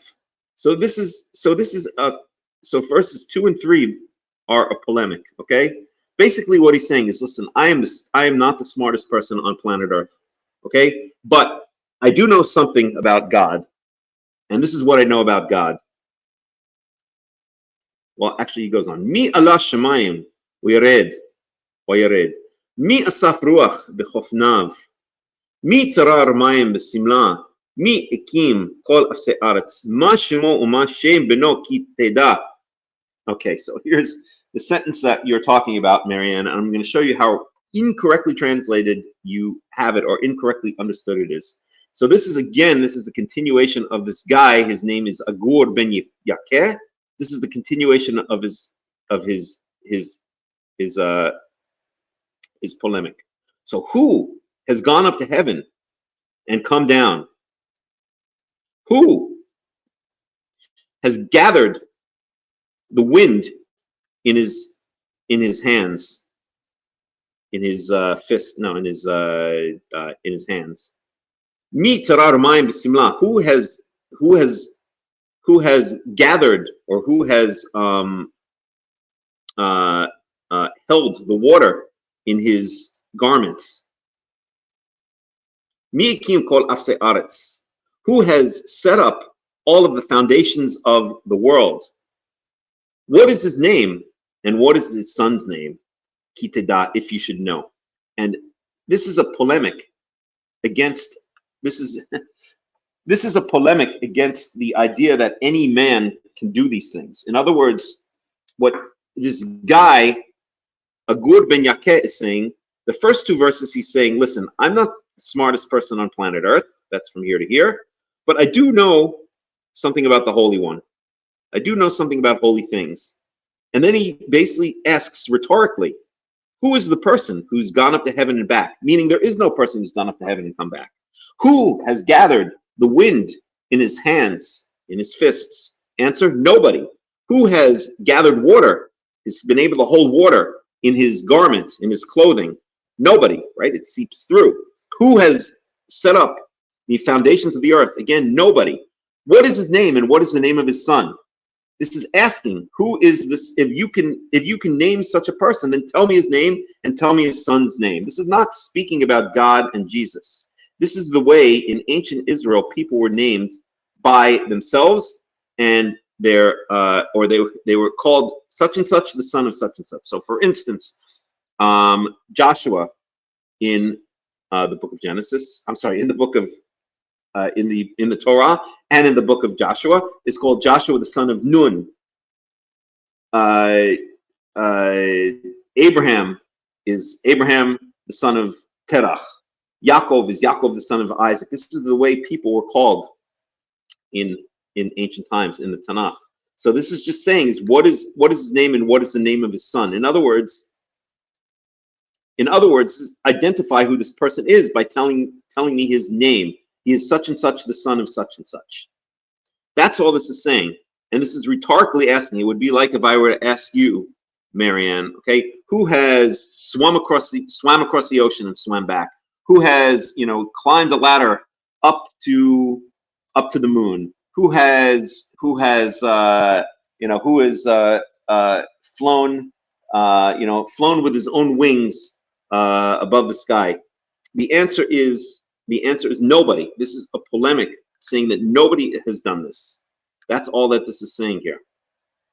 Because he cannot comprehend the idea of human. That's not what this is saying at all. This is asking a polemic question. It's almost like the end of the book of Job, when Job uses similar language to say who has done such and such and who has done such and such, that only, or where were you when God did such and such? In other words, no human can or has done this. Kol imrat Eloha tzrufa, magen hu lechosim bo. So all the words of God are, they translate as pure, but it means tzaruf means tzrof means like to melt down until it's glowing pure. Smelt maybe. So okay, we'll go with pure. Magen hu lechosim bo. He is a shield to those who take refuge in him. This is speaking about God. Ant tosef ad devarav. Do not add to his words, lest he punish you, lest he chastise you, and you are brought down. I'll translate it as you're found a liar. So we're going to stop there, but this is basically what this guy Agur ben Yakeh is saying. From here to here, he says, I'm not the smartest person on planet Earth, but this I do know about God. And then he contrasts God to a man. He says, he's saying that there is no one who's done these things. If you can find a man who's gone up to heaven and back, who's gathered the wind in his hands, who's gathered water in his clothing, who's set up the foundations of the earth. If you can find such a man, tell me his name and tell me his son's name.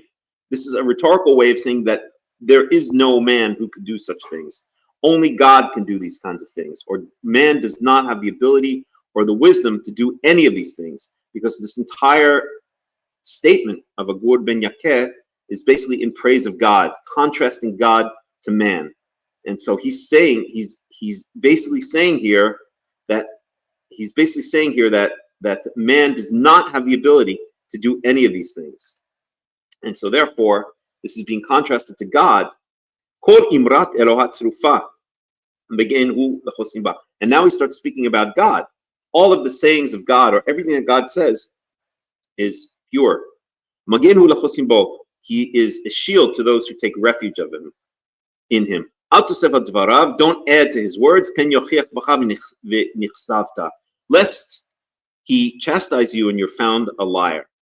Okay, so we could stop there, but we could see that this has absolutely nothing to do with Jesus. This is not saying that there is a man who is able to do these things. It's saying that there is no man who is able to do these things. And if you know such a man, then please tell me his name. It's like saying, if you told me that such and such, I don't know, swam across the Atlantic Ocean. Okay, tell me his name. Who is this person you're talking about? Answer: there is nobody. It's not possible. And that's exactly what this verse is saying. It's not speaking about a God and his son at all.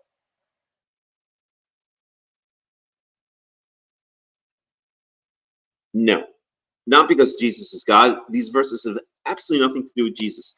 Every single verse in the Old Testament that the Christians like to say have to do with Jesus have nothing to do with Jesus. Jesus is not mentioned anywhere at all, not implied anywhere at all. He's not directly referenced. He's not indirectly referenced. Jesus is completely irrelevant to the Old Testament. He's not found anywhere in the Old Testament. He is made up as a Messiah and a God by the writers of the New Testament, by those who decided that they were going to follow him originally as a Messiah and then eventually as a God or a son of God. It's just not true. These are distortions of words. If you understand ancient Hebrew, biblical Hebrew, you would see that this has absolutely nothing whatsoever to do with Jesus. This is a polemic. This is a rhetorical question.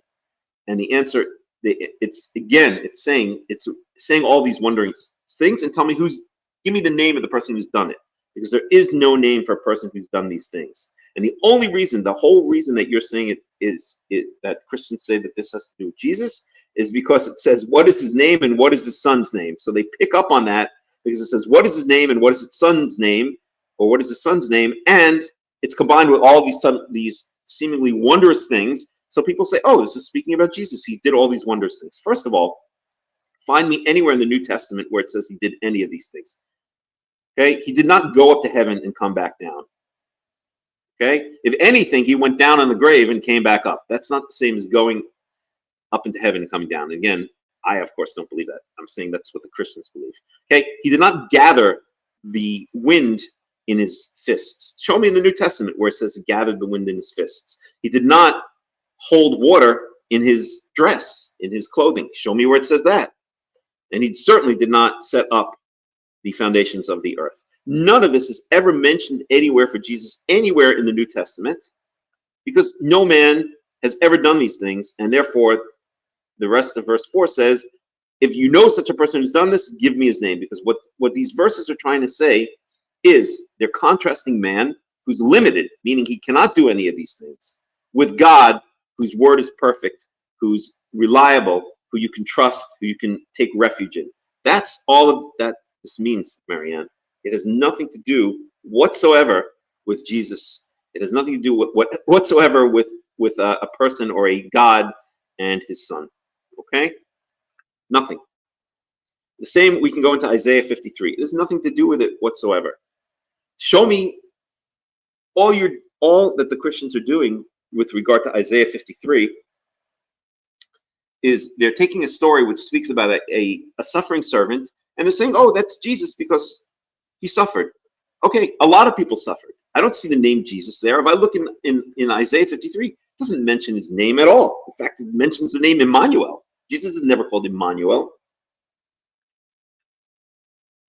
All of the stuff that appears in the New Testament has no basis. It's not a single mention, not a single implication of Jesus anywhere in the Old Testament. Every single verse where it looks like there is, if you understand the biblical Hebrew, I know you disagree. If you understand the biblical Hebrew, then you'll see that there isn't. Okay? And even we see that the New Testament even goes out of its way to try to make it look like Jesus is prophesied in the Old Testament. That's why I'll give you the most classic example is where Jesus is as he's being born has to go down to Bethlehem for the census, because it even says in the New Testament, because it says that the Messiah will come from Bethlehem. Gee, I mean, that's so contrived, it's ridiculous. I mean, they already knew the prophecy. He's not from Bethlehem, so they have to place him in Bethlehem to be born so that they could say he's the Messiah. So that's why they have to make up this story about him going from Nazareth, where he was actually born, down to Bethlehem to so-called fulfill that prophecy. So all of the so-called prophecies that Jesus fulfilled in the New Testament are either distortions of the Old Testament, or they're stories that are written by the writers of the Gospels to make the story of Jesus in line what they already know has to be the case for the Messiah. And why does it say the Messiah will come out of Beit Lechem? Because it's not talking about it doesn't mean that the Messiah literally has to be born in Beit Lechem. It means that David was born in Beit Lechem. King David, the original King David, was born in Bethlehem. His family was from Bethlehem. And what it means is that the descendant of David will eventually rise to the throne in the end of days over Israel. And when it says that the Messiah, or when it says that the star will come out of Bethlehem, or the king will come out of Bethlehem, what it's saying is that it will come out of the descendants of David. That's what it means. It doesn't mean literally he will be born in Bethlehem. Okay. So that's that. We could spend all day long on this stuff, but it's, as Yoshi Ben says, Marianne, you're reading into the scriptures. You're already, as an old rabbi, he really is old now, used to say all the time, you're shooting the arrow and then you're drawing the bullseye around it. You have the heart, you have the cart before the horse. You're taking your belief in Jesus, and then you're trying to read into the Old Testament to find verses that support what you've already believed. There's nowhere anywhere in the Old Testament where it says there will be a Messiah in the time of right before the destruction of the Second Temple, whose name is Yeshua, the son of Joseph, and he will say that he's king over the Jews. He'll be put to death by the ruling authorities, and he'll come back to life after 3 days. It doesn't say that anywhere in the Old Testament. It says a bunch of vague verses, which can be interpreted in many different ways. Actually, they can't really be interpreted in many different ways, but they're vague or poetic enough so that with a little bit of imagination, one can say that it has to do with Jesus. But you need that element of imagination. There's nothing in the Old Testament that actually points to Jesus. Nowhere. Nothing. His name is not even mentioned. His deeds are not mentioned. Okay, let's go on.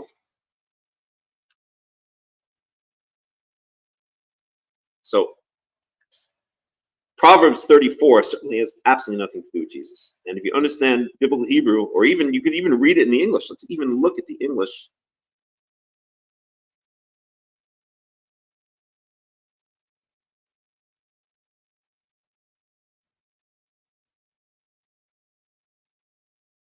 So the NIV is already a Christian translation, so let's use a better one. We'll go parallel.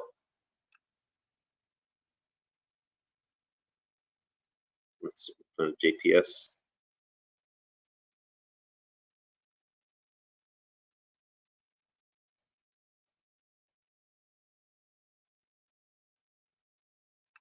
So who has ascended up into heaven and descended? Or let's read the whole thing. And this is JPS, the Jewish translation. The words of Agur, the son of Yakeh, the burden, the man who says unto Ithiel and Ukal, surely I am brutish, unlike a man, and have not the understanding of a man. And I have not learned wisdom, that I should have the knowledge of the Holy One. Who has ascended up into heaven and descended? Who has gathered the wind in his fists? Who has bound the water in his garments? Who has established all the ends of the earth? What is his name, and what is his son's name, if you know? In other words, there is no such name. There is no such person that exists. That's contrasted. That's human beings. Human beings cannot do this. Contrast that to God. Every word of God is tried. He is a shield unto them that take refuge in him. Add not unto his words, lest he reprove you, and you be found a liar. 2 things I have asked of thee, and deny me, etc., etc. Okay?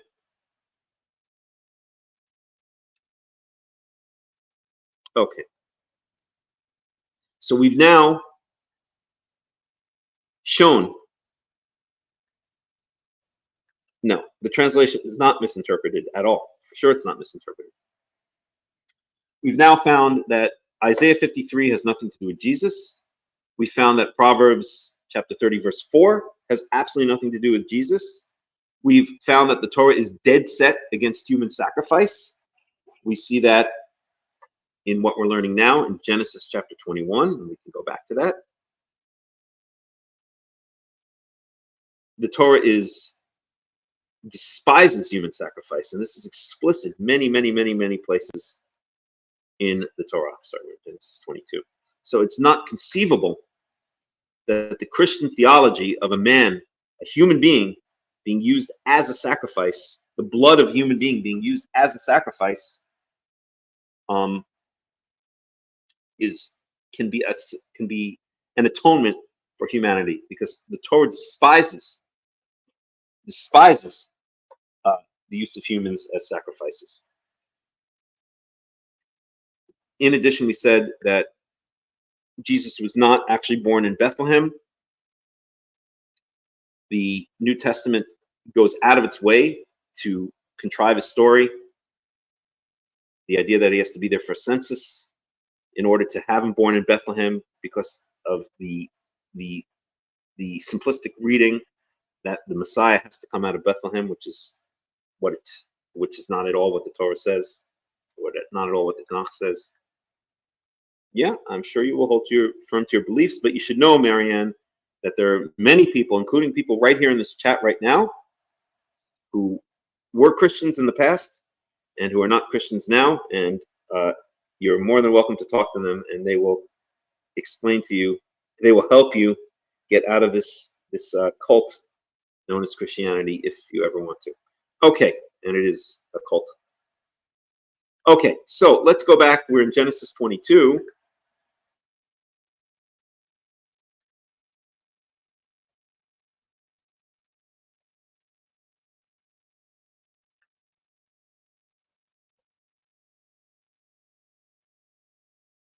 I have a friend who always says Jesus is to the Christians as Muhammad is to the Muslims, as the Talmud is to the rabbinical Jews, and it's so true. Okay, so we were back at this supposed human sacrifice, or this looked like it was going to be human sacrifice, but of course it's not going to be. Verse 4, we're in Genesis 22, verse 4. B'yom hashlishi, vayisa Avraham et Enau vayar et hamakom merachok. Follow along in English. Oops. Verse 5. Vayomer Avraham el ni'arau shivu lachem po im hamor v'ani v'hana'ar nilcha ad po v'nishtachaweh v'anashuva elechem.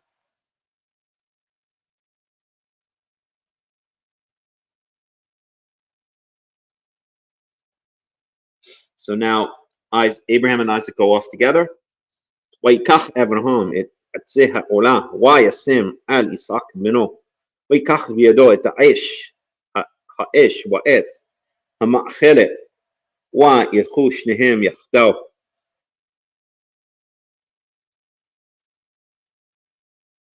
Verse 7. ויאמר יצחק אל אברהם אביו ויאמר אבי ויאמר הנני בני ויאמר הנה האש והעשים ואיה חסה לעולה. I just want to make sure we have the word set in our animal terms. I'm pretty sure we do.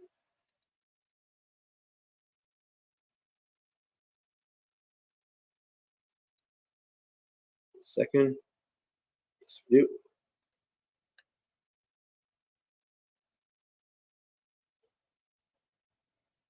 ויאמר אברהם אלוהים יראה לו עשה לעולה בני ילכו שניהם יחדיו. Verse 9. ויבוא אל המקום אשר אמר לו האלוהים ויבן שם אברהם את המזבח ויערוך את העצים ויעקוד את יצחק בנו וישם אותו על המזבח ממעל העצים. So here Abraham places Isaac on the wood pile on the altar. וישלח אברהם את ידו ויקח את המאכלת ישחוט את בנו. And here he was about to sacrifice his son. He took the knife and he was about to sacrifice his son with the knife. His son was bound on top of the wood pile on the altar here on one of the mountains, on Mount Moriah, the same place where the temple of oh shoot, let's do this thing again. Hold on a second. It's doing the turning beach ball. The screen is stuck. We just have to wait. There's nothing I can do about it. I have no idea why this happens.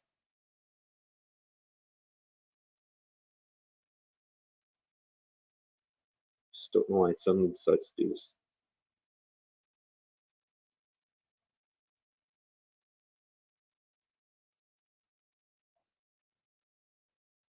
So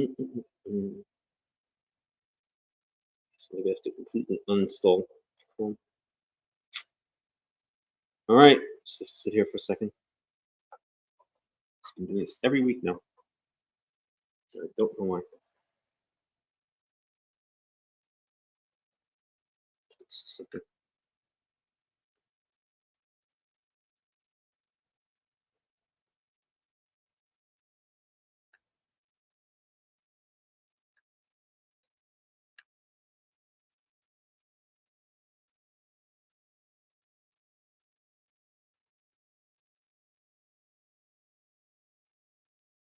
don't know what it's going on here. Okay, we're back, I guess. I think. Nope, still stuck. What the heck is with this stupid thing? Damn it.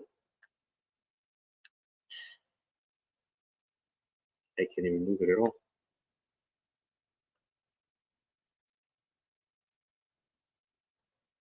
Oh, shoot. What the heck? To uninstall and reinstall Chrome again, I guess. Damn it. Here we go, the beach ball.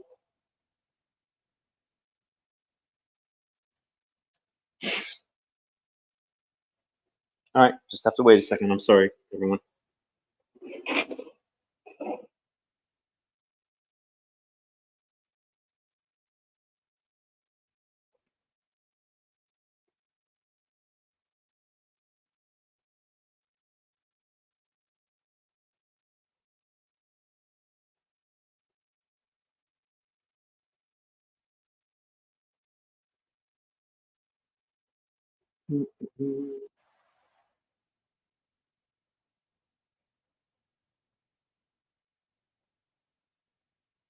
Okay, now it came back to life. I don't know why it does this. It's been doing this every week.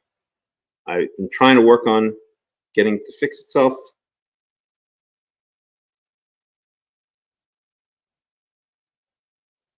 But it's not. Okay, at any rate, it's back. I guess I'm gonna have to figure out something else.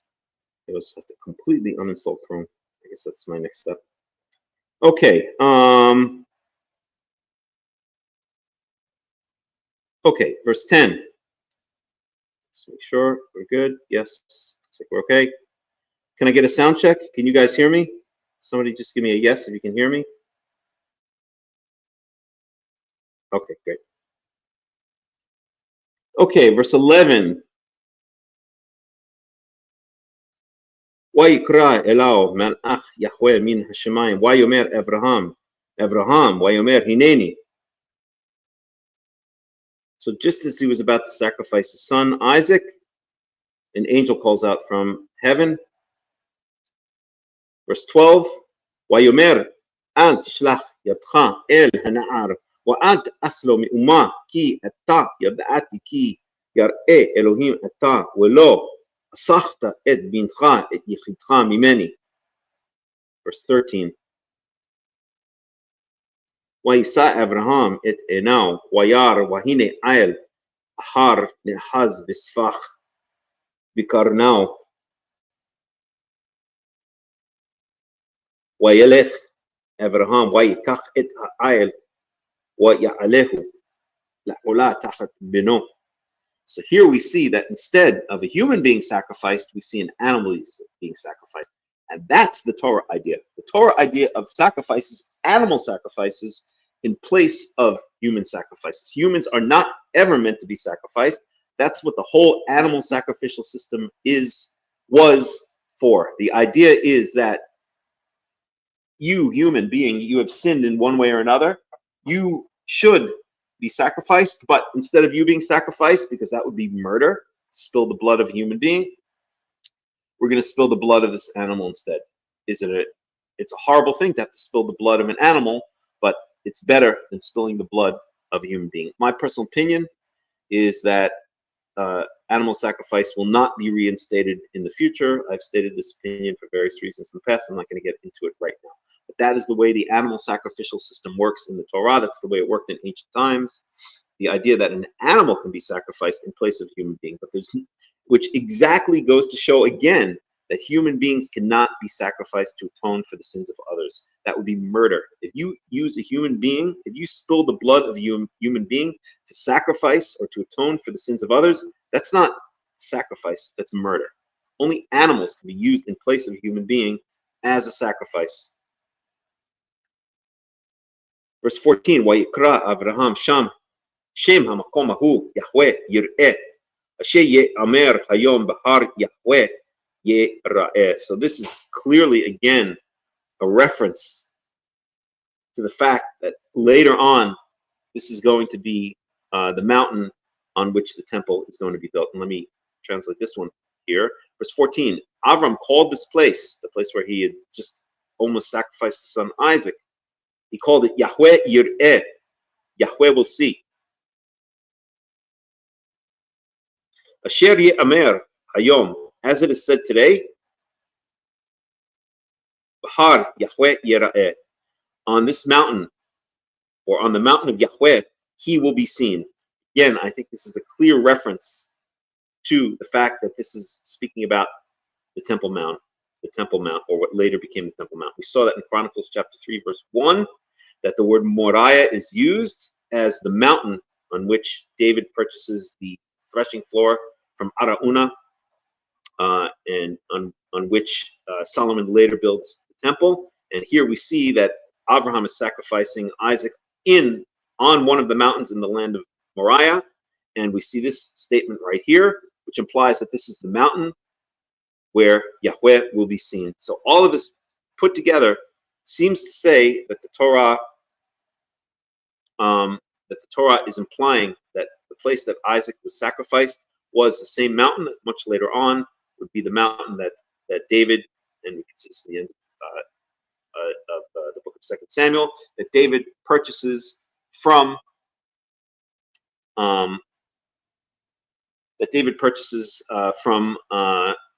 Araunah, the Jebusite, and that his son Solomon builds the temple on, or later ends up building the temple on. Okay. Verse 15, Vayikra Malach Yahweh el Avraham Shenit Mina Shamayim. So the angel called again to Avraham. Vayomer bi nishati neum Yahweh ki an asher asita et hadavar hazeh velo hasachta et bincha et yechidecha ki barech avarchecha v'harba arbe et zarcha kechochavei hashamayim וככל אשר על שפת הים וירש זרעך את שאר אויביו. So I will certainly bless you, and I will certainly multiply you, or certainly make you great in number, or your seed great in number, as great as just like the stars in the heavens, and like the sand that is on the seashore. And I think this is the first time we've seen the stars in the heaven before being used as a description of descendants of Avram, but this is the first time I think we've seen the sand on the seashore being used. We saw also the dust of the earth, but we've never seen specifically sand on the seashore. Okay. Verse 18, let's go on to that. Verse 18, Wahith Barahu Bizar'acha Kol Goyei Ha'aretz Ekev Asher Shamata B'Koli. And there's again one idiot Karaite who goes around saying that this means, he doesn't use this particular word, but Nivrachu means that they will join, but it doesn't mean that. It clearly means the context here is blessing. Yes, you could say it's a play on words, but I don't think that holds any water. Okay. Vayeshav Avraham el Ne'ara Yakumu Vayachu Yachdav el Be'er Shava. Avraham be'Be'er Shava. So now we see that Abraham is living in Beersheba. Let's add that to our list of the patriarchs' journeys.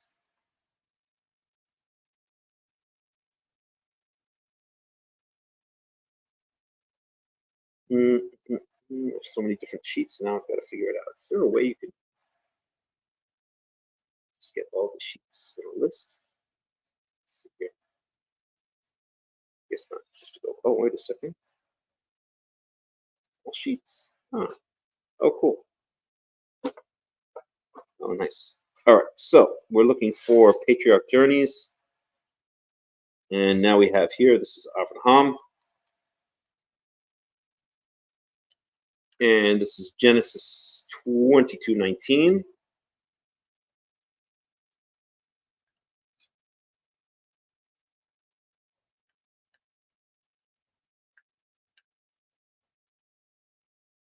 oops, Genesis 22:19.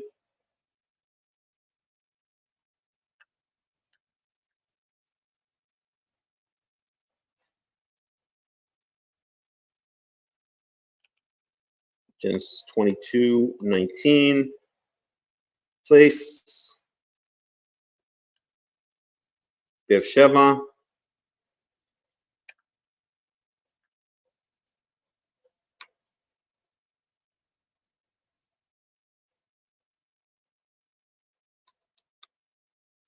Sheva. Doesn't say anything about an altar after. Almost sacrificing. Yes.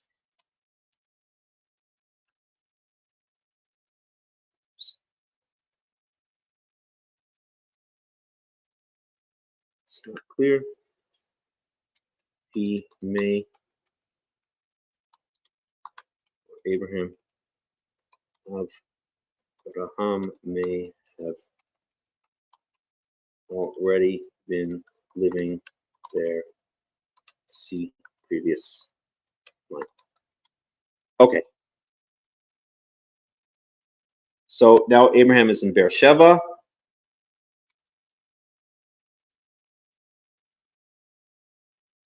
And that's the end of Genesis chapter 22. Oh, no, it's not. We have Nahor's sons. Okay, so who is Nahor? Nahor is Abraham's brother who died in Haran. And that's basically when Abraham adopted Lot. Lot was eventually ended up in not the wisest choice. He ended up in Sodom with his two daughters. And we all know the story. We learned about it last week. Okay, verse 20. ויהי אחרי הדברים האלה ויוגד לאברהם לאמור הנה ילדה מבכה גם היא בנים נחור אחיך.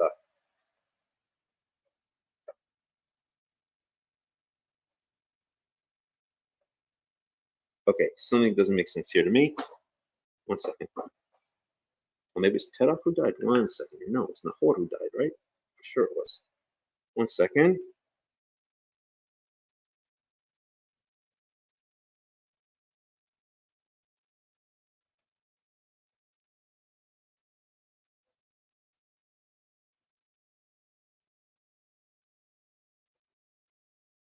Okay, let's go back to Genesis 11. Maybe I got something wrong, but I want to see this for myself. 1 second. 11:26.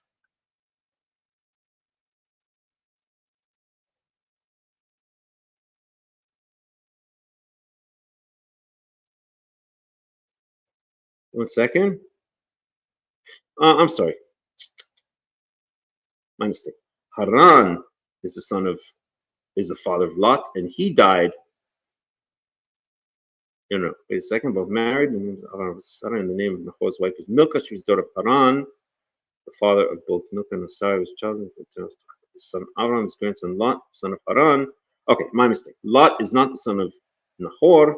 Lot is the son of Haran. So let's just read this again very quickly. Terach became the father of Avraham, Nahor, and Haran. Haran became the father of Lot. While his father Terach was still alive, Haran died in Ur of the Chaldeans in the land of his birth. Okay, so Haran died. Abraham and Nahor both married. The son of Abram's wife was Sarai, and the son of Nahor's wife was Milcah. She was the daughter of Haran, the father of both Milcah and Iscah.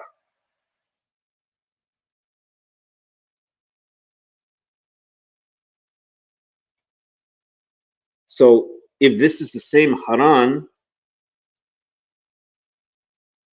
1 second here. So if this is the same Haran, so Avraham and Nahor both married. The name of Avram's wife was Sarai. The name of Nahor's wife was Milcah.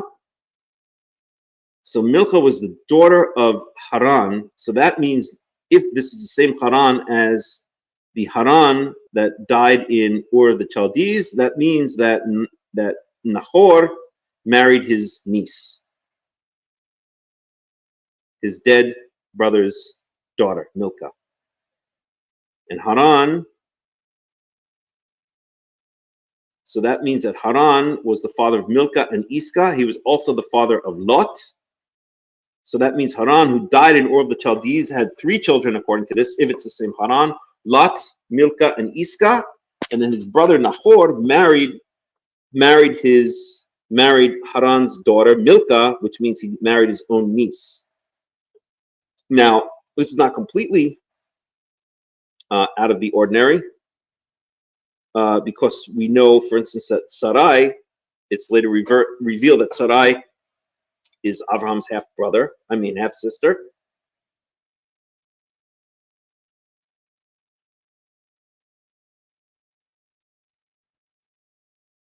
Okay, so that's that.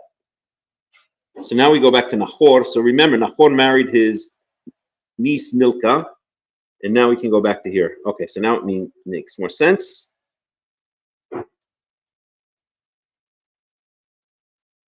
So these are now going to be Abraham's nieces and nephews.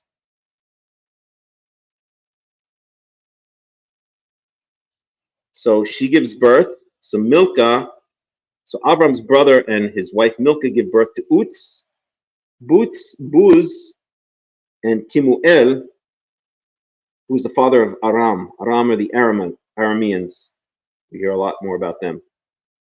Okay, v'et Kesed, v'et Chazu, v'et Pildash, v'et Yildaf, v'et Bituel.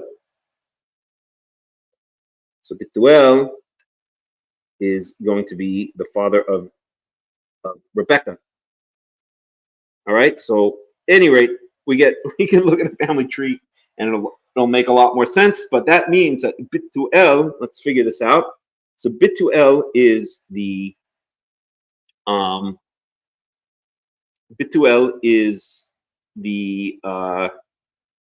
son of Nahor. That means he's Abraham's nephew. That means that Bituel is Isaac's first cousin. And if Bituel is the father of Rebecca and Isaac marries Rebecca, then that means that Rebecca is Isaac's first cousin once removed. I think I got that right. Here it says, Bituel yaladet Rivka, Shmona ela yalda Milka lenachor achi Avraham, upilaksho ushma re'uma v'teled gam hi et tevach wa et gacham wa et tachash wa et ma'aka. Okay. So the whole idea of this is to give a little bit of a family tree of Abraham, but I think specifically the idea is to speak about Betuel and Rivka, who is going to be Isaac's wife. So that means that Abraham married his half sister, Isaac, which is a little bit creepy, but Isaac married his first cousin once removed, which is acceptable even in this modern day and age.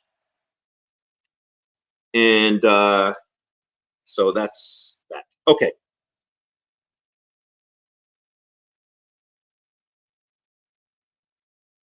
All right, Marianne, you got to do what you got to do. If you can't take the heat, get out of the kitchen.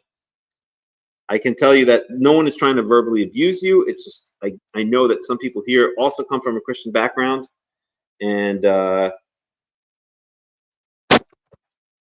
think they're just trying to help you, believe it or not. Okay. All right, so we're up to Genesis 23, and this actually is the beginning of this week's Parsha.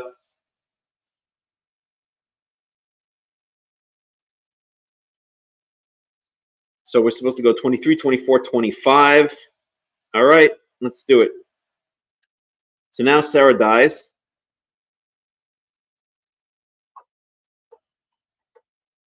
One second, please.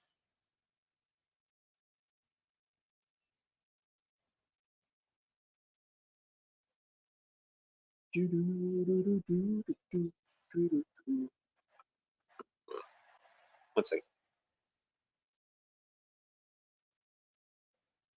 Okay. Chayei Sara me'at shana وعشرين شنا وشبع شنيم شني Chayei Sara. So Sarah dies. She lived for 127 years.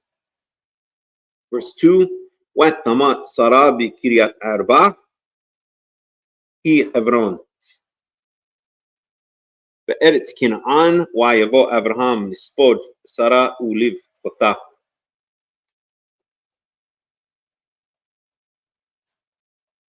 So last we saw Abraham, he was where? He was in Beersheba. But it says that Sarah died in Kiryat Arba, which is Hebron. And it says that Abraham came to mourn for her and to cry over her. So that's a little bit strange. What was Sarah doing in, it seems that Sarah was in Hebron while Abraham was in Beersheba. Maybe she was traveling. Maybe Abraham had already moved to Hebron. I don't know. It's a little bit strange, but I'm going to add it to the journeys of the patriarchs, just so we can be thorough. Oh, Dan is abusing me, Melech, not the chat. Okay, got it. What do you want, Folk? 1 second. One second.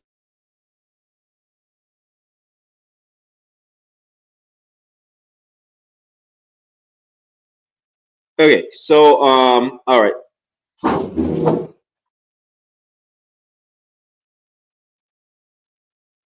So right. So let's see here. So now we're talking about Sarah, and this is Genesis 23:2.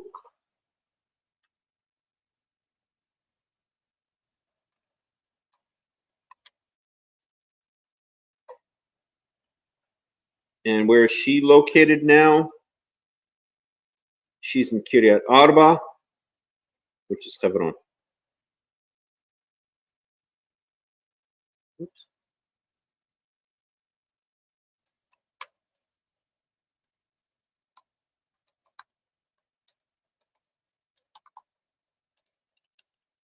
Let's put it like this. Okay.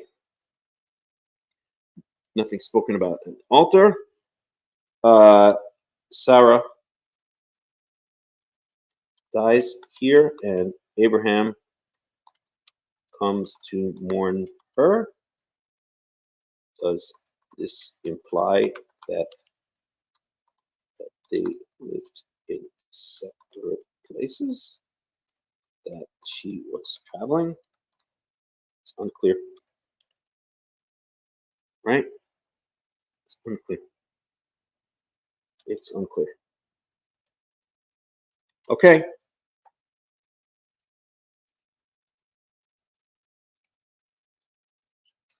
So let me close this out. Let me close this out. Verse 3. ויקם אברהם מעל פני מתו וידבר אל בני חת לאמור. So he spoke to the sons of Het, bnei Het. Now this brings me to something that I actually wanted to point out today. There's a great article. There's a journal. It's free. I'm going to try to show it here. It's called, why is my face not here? Hello, face. What's going on here? Where's my face gone?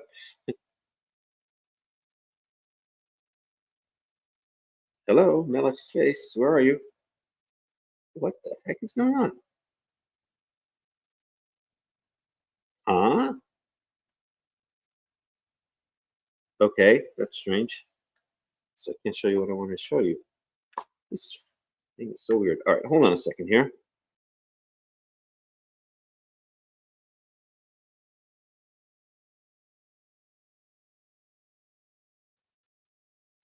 Am I back? What the heck is going on here? Why can't I see myself? Why? Hold on. Stop screen. Remove. Edit name and headline. Solo layout. Okay, hold on.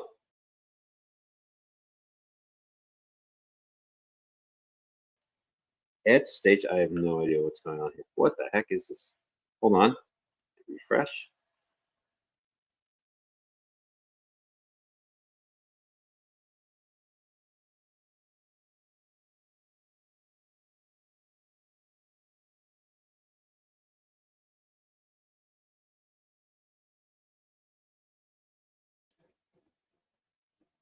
Okay, now I'm back. I don't know.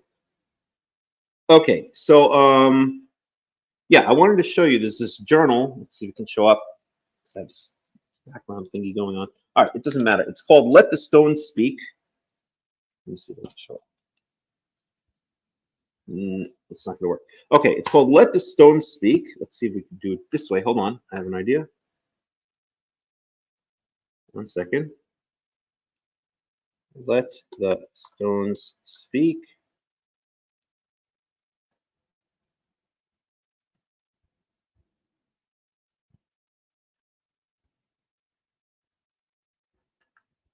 Visuals, tour, articles, finding the Hittites.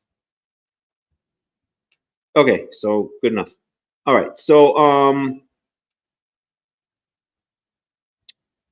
let me bring this up.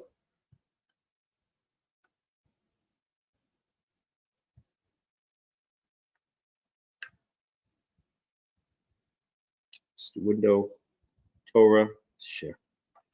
Okay, so it's called, so the name of the journal is Let the Stones Speak. It's by the Armstrong Institute of Biblical Archaeology. Now, these people, I assume, are Christians. They are Christians, but they do a lot of biblical archaeology, and they shamelessly, I mean, they are completely open about it. Thank God. They believe in the authenticity of the Old Testament, and their biblical archaeology is coming from that point of view. In other words, they are clearly promoting the idea that biblical archaeology supports the narrative of the Tanakh, of the Old Testament, and is not against it. So now, be warned again, these people are probably evangelical Christians. I mean, they are. I've listened to their stuff a lot, but a lot of their stuff has absolutely nothing to do with Christianity, and they put out a free journal, which you can get mailed anywhere in the world. I have it mailed to me here. I'm not even in the United States, and I have it mailed to me here. It comes, I think, 4 times a year, and I recommend looking into it. So if you go to this Armstrong Institute of Biblical Archaeology, let's see if we can get publications and reports, magazine. Here, Let the Stones Speak, free subscription. So if you go here to this link, you'll get a great archaeology magazine. Yeah, you may have to put up with a little bit of Christian nonsense, but again, they really focus mostly on the Old Testament. And I highly recommend looking into it. If you go to that link, you can get it delivered to your house anywhere in the world for free. And so the reason I bring it up now is they have an article in this edition, in the current edition, about the Hittites. So let's see here, articles. You can find it also online, but you know, I love just having a magazine that I can read. Here, finding the Hittites. I can also put this link up.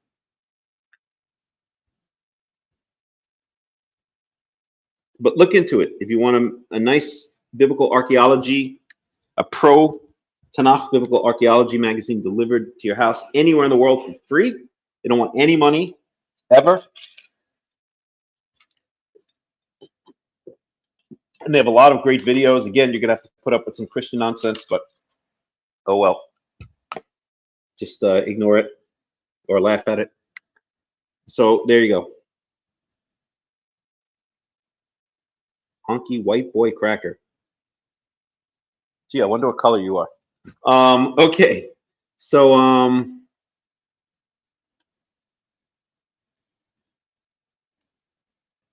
wouldn't it be ironic if you were black? Okay, so there you go. So look into that if you want the magazine delivered to your house. Okay, let's go beige. Okay, so we are in Genesis 23:3.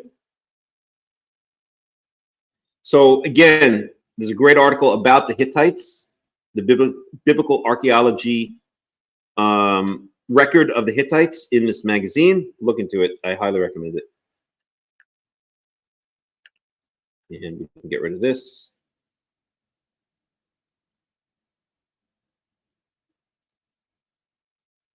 Okay. ויקם אברהם מעל פני ביתו וידבר אל בני חת לאמור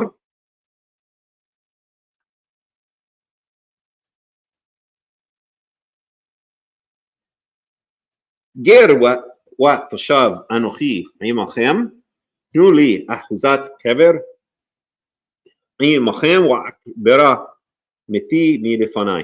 Now, the rabbis distort this ger b'toshav to come up with this idea of a ger toshav. I'm not going to get into it right now, but we've spoken about it before when we've spoken about the Tanakhic idea of a ger. What is a ger? But let's just say the rabbis have this idea of a ger toshav and a ger tzedek.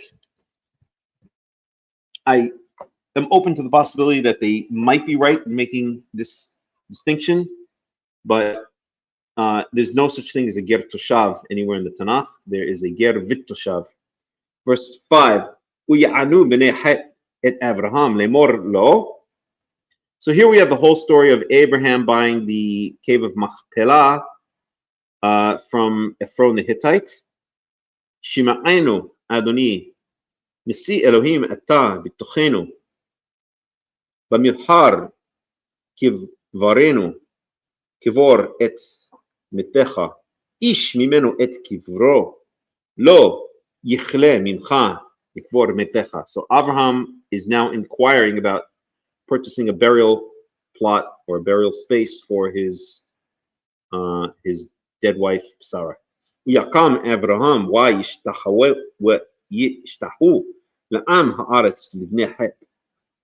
Again, just follow along in the English.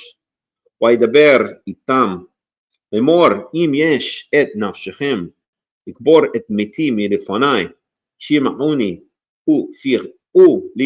Ephron ben Sohar. So he decides the plot he wants. It belongs to some guy named Ephron, the son of Tzohar. Verse 9.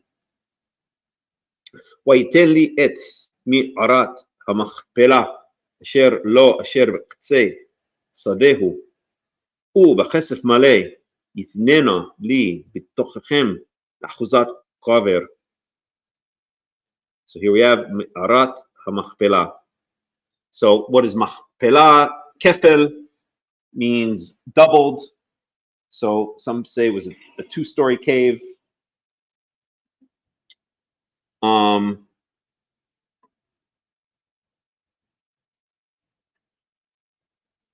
At any rate, that is the burial plot that he wants to buy, this Machpelah cave, which still is marked off to this day. You can go to Hebron, you can see it. And in fact, there's an interesting, I think it's from the Armstrong, no, it's from another, also Christian channel, but they also do a lot of good biblical archaeology stuff. You can find out about all the building that went on around this cave. And most of the structure around it was built by Herod the Great, the same Herod who built up and expanded the Temple Mount in the Second Temple period, towards the end of the Second Temple period. And if I'm not mistaken, that this structure that Herod built around the cave of Machpelah is the oldest Herodian structure. I'm not talking about, let's say, the retaining wall around the Temple Mount, but an actual building, the oldest full Herodian building in Israel. At any rate, Ephron yeshev b'toch bnei het, ya'an Ephron hachiti et Avraham be'oznei bnei het, l'chol ba'ei sha'ar iro lemor. So Ephron is now going to respond to Abraham's offer. Lo Adoni shima'eni hessadeh natati lach v'hami'ara asher bo lecha nittatiha l'ghaynei bnei ami nittatiha lach Kvor metecha. So Abraham says he wants to buy it. He wants to pay full price for it. And now Ephron is saying, no, just take it. Verse 12, Yishtachu Avraham lifnei am haaretz. So Avram bowed down before the people of the land. In other words, it was made clear that this was done in public, in the hearing, in the ears of, it says, Aznei Benechet. L'chol ba'ei she'ar iro lemor.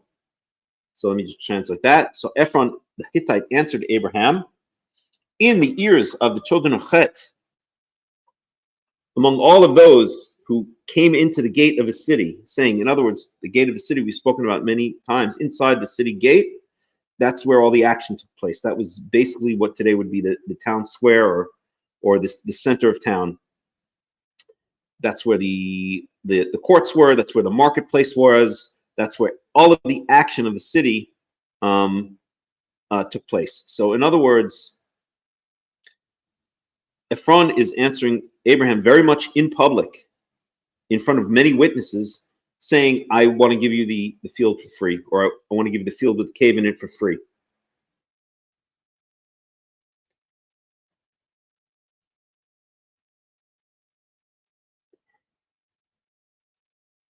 And here he even says, Lo adoni shamani asadeh, okay, le'enei b'nei ami nitati halach, okay, in the eyes of the sons of my people, in other words, in public, before many witnesses of the Hittites, I've given it to you.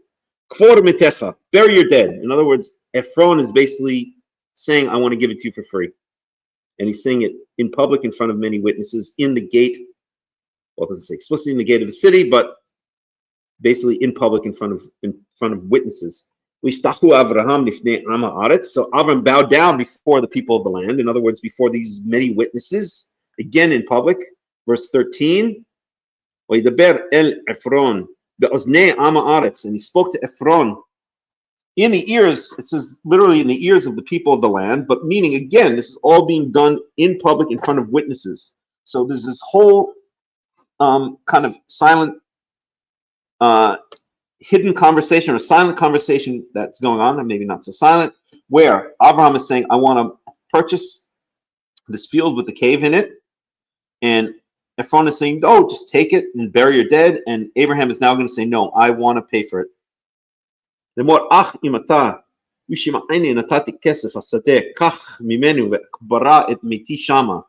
Abraham is now saying very publicly, no, I don't want it for free. I want to pay for it. Yan Ephron et Avraham lemor lo, and Ephron answered Abraham, saying to him, Adoni shima'eni eretz 400 shekel kesef beni ubencha mahu umahi what mitcha kvor. And so Ephron, very sneakily, in a very kind of Middle Eastern way,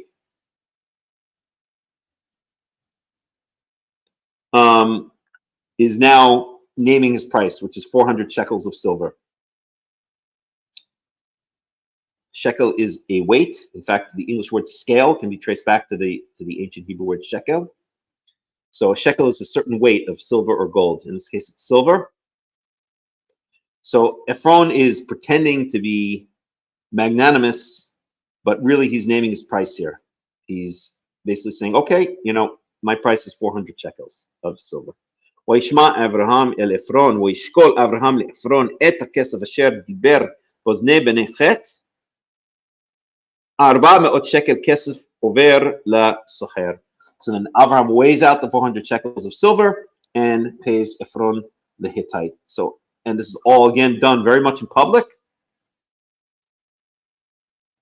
And Abraham wants, why is Abraham doing this? I think it's clear, although it's not mentioned explicitly. The reason is clear. Abraham doesn't want any gifts. He wants to purchase it because, as they say, if you don't get anything for free, there's always strings attached.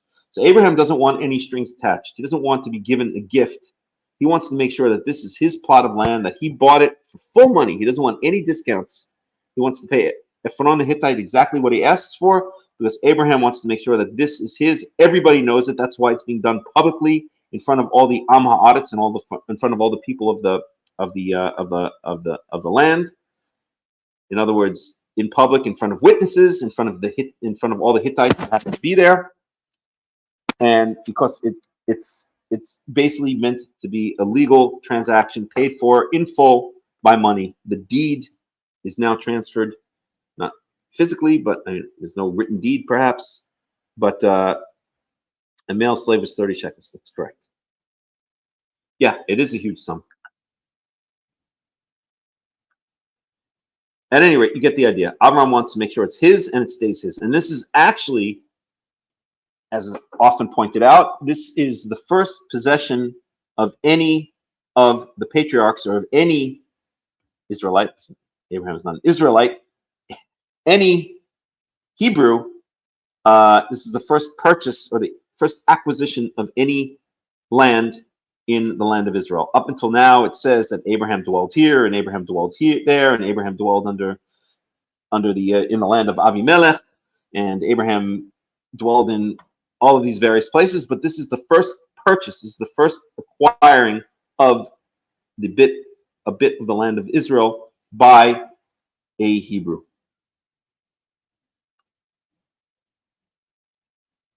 So we see already that we bought the land fair and square.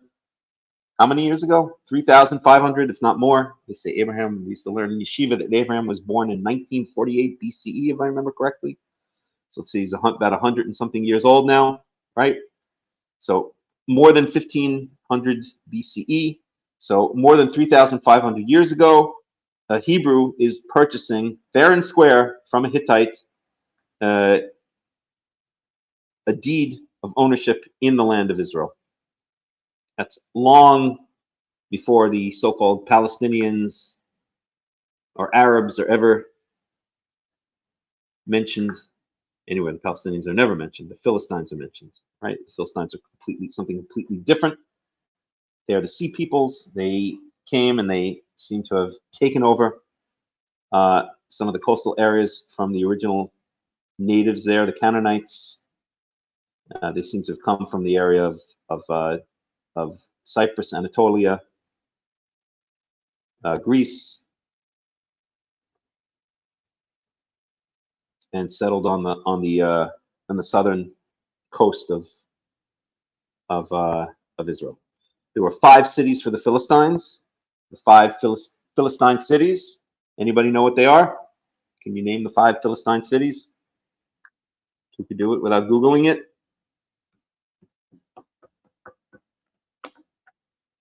Ashkelon, Ashdod, Gat, Ekron, and Gaza. Those are the 5 famous Philistine cities. They were kind of a loose affiliation of city-states. Okay. Shebrsadeh Sher Bechol Gvul'o Saviv. So Yakam Sadeh Ephron Asher B'machpelah Asher Lifnei Mamre Hasadeh והמערה אשר בו וכל העץ אשר בשדה אשר בכל גבולו סביב. So you come שדה Ephron, so the field of Ephron, which was in Machpelah. So Machpelah seems to be the name of that region. So when it says earlier, Marat Machpelah, it might just mean the cave that's in Machpelah. Machpelah seems to be the region or the area, the name of that neighborhood, shall we say, which is Lifnei Mamre, which is before Mamre. Mamre we saw before. So let's find it. Here, Avram in Genesis 13:18.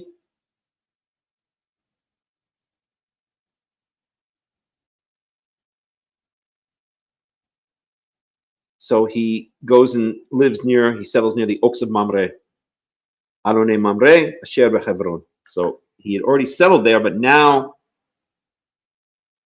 he's purchasing land in that area. So he's purchasing the field and the cave that is in it.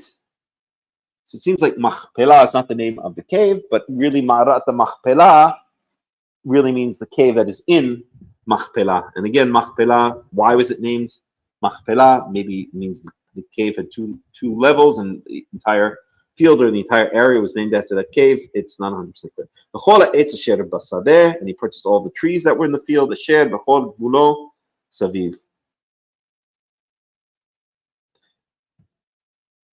out to the borders of the field that he purchased. 18, Avraham, Limikna,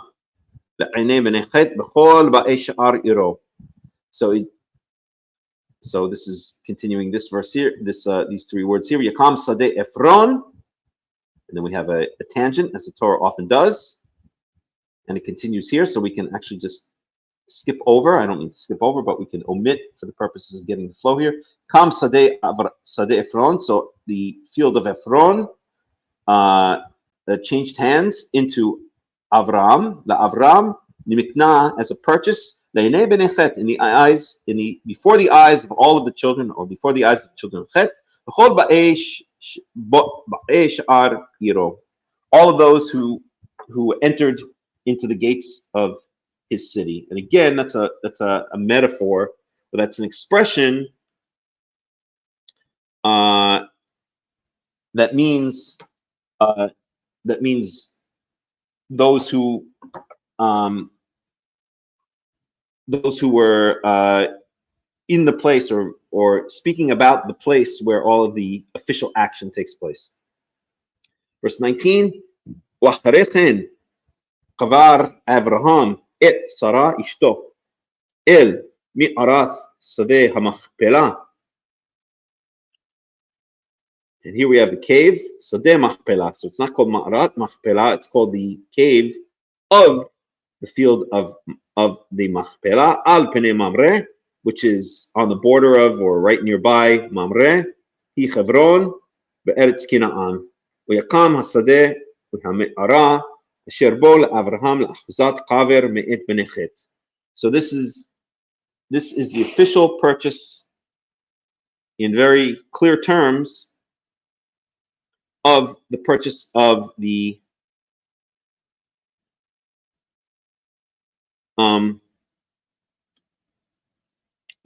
field with the cave in it, in the region of Machpelah, which is right near Mamre, which is Hebron, which you can see to this day and age. In fact, let's show a picture.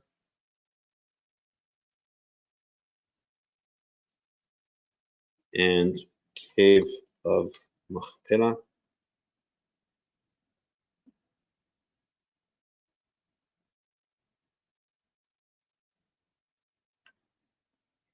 So we can see it right here. Okay, so that's a Herodian structure. That's a structure from the time of Herod the Great, the Emperor of Rome.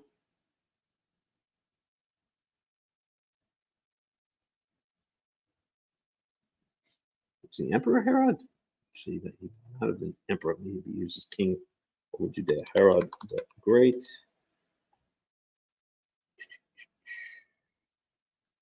Yeah.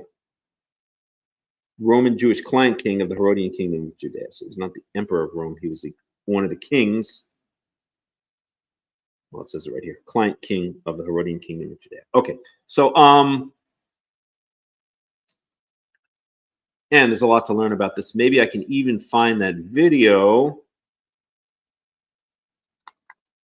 Let's see here, YouTube.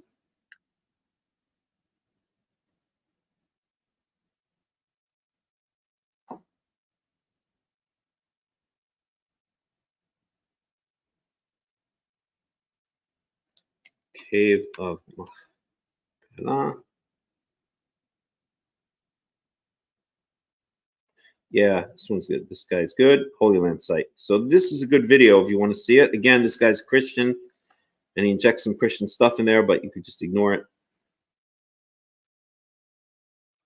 So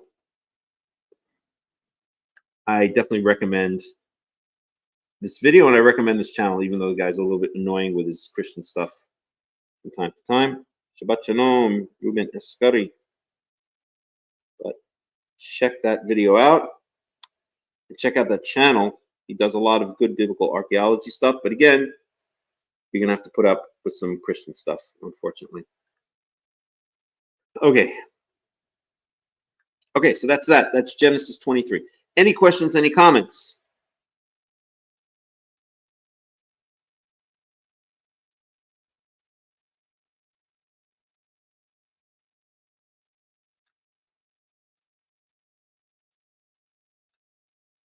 Anybody? Okay. All right. I think I'm going to take a break for about 5 or 10 minutes. Let me put on a little bit of music. In fact, you know what? I'll put on this video.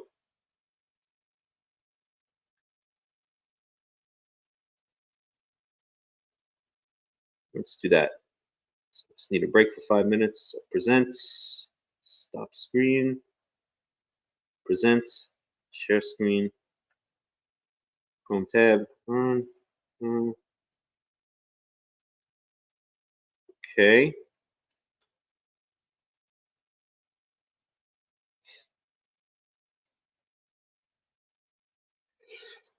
Excuse me.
And this biblical site of Hebron, right now we are looking at the Cave of the Patriarchs, also the Caves of Machpelah. Caves of Machpelah is where Abraham, Sarah, Isaac, Rebekah, Jacob, and Leah are buried. Their tombs are here to this day.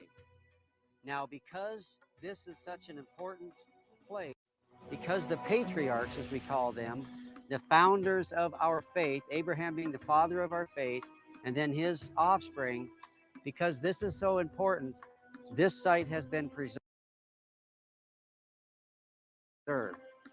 What you're looking at is a massive building. It has not always been this way.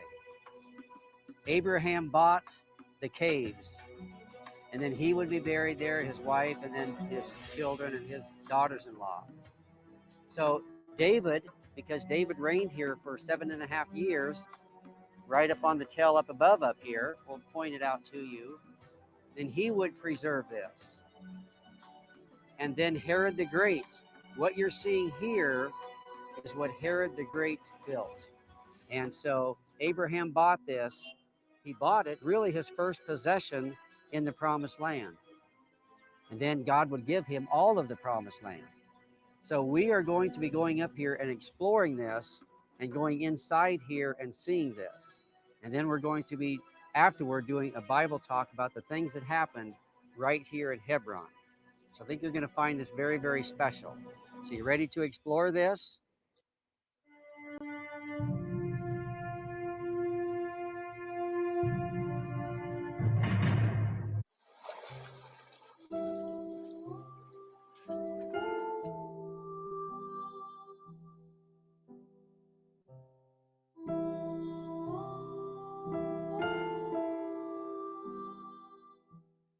Herod the Great built 3 holy sites. He built this, where we were just at the Oaks of Mamre, and he enlarged the Temple Mount and he redid the temple. Now let's look at a brief history of this monumental site, and then we're actually going to go up into it and see everything in detail. This is going to be really special. You're going to be in the very spot where the patriarchs were buried. This property of the Caves of Machpelah is the first legal land acquisition in the Promised Land. This fulfilled part of the Abrahamic covenant God gave to Abraham in Genesis chapters 12 and 13. So this really is quite amazing.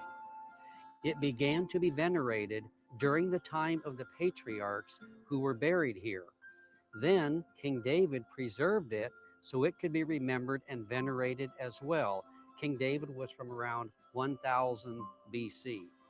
This can be verified by the fact that he built protection walls around Abraham's altar at the Oaks of Mamre that can still be seen today.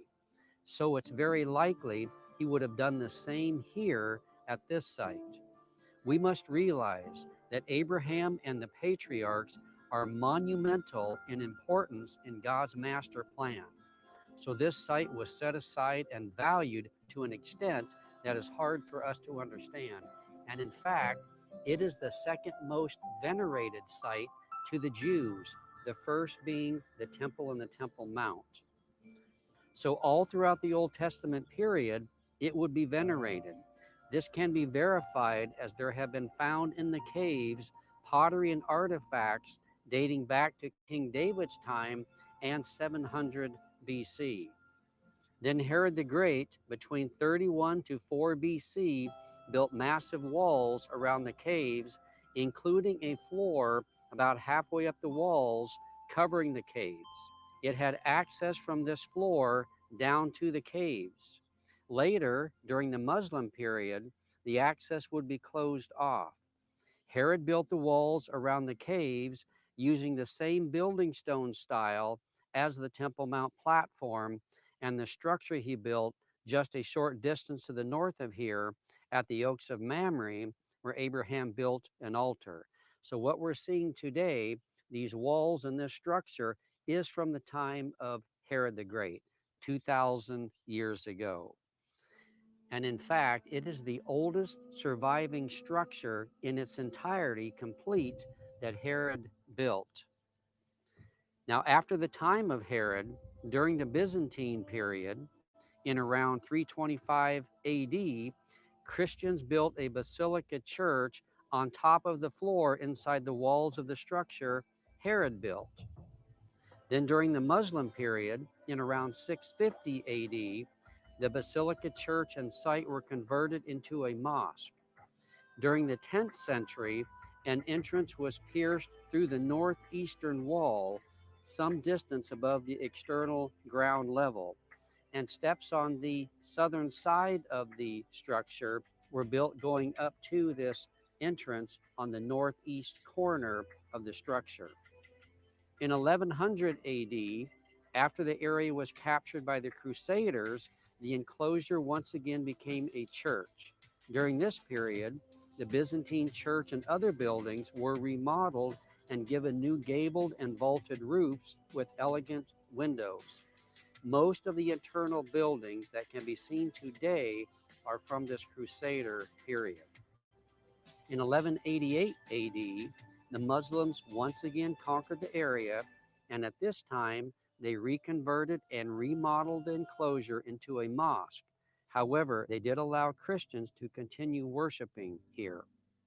The red and white building material that can be seen today is from this period. There was also added a minaret at each corner, 2 of which still survive. And you can see evidence of the others here as well. Samuel ben Samson visited the cave in 1210 AD and records that visitors wanting to see the original caves had to descend by 24 steps in a passageway so narrow that the rock touches them on each hand. In around 1320 AD, during the Muslim Mamluk period, cenotaphs were made to each of the patriarchs and their wives. A cenotaph means tomb memorial or marker.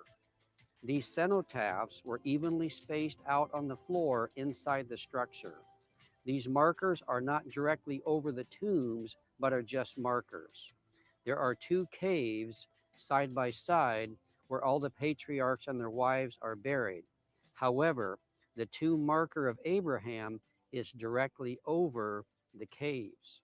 From 1267 to 1967, Jews were not allowed any access inside the structure.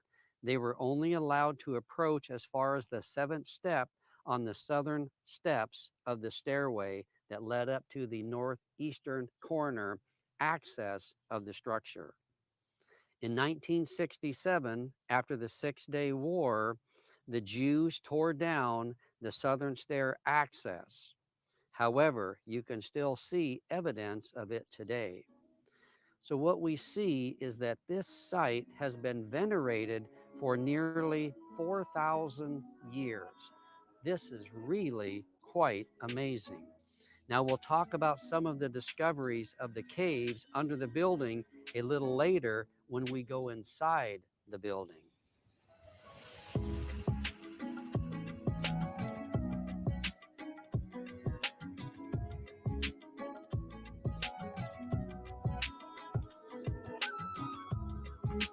We'll check in with our authority here, make sure we're good. Shalom, shalom. We are from America mainly. Yeah, yeah. Yeah. Okay, enjoy. Thank you, thank you. Toda, toda.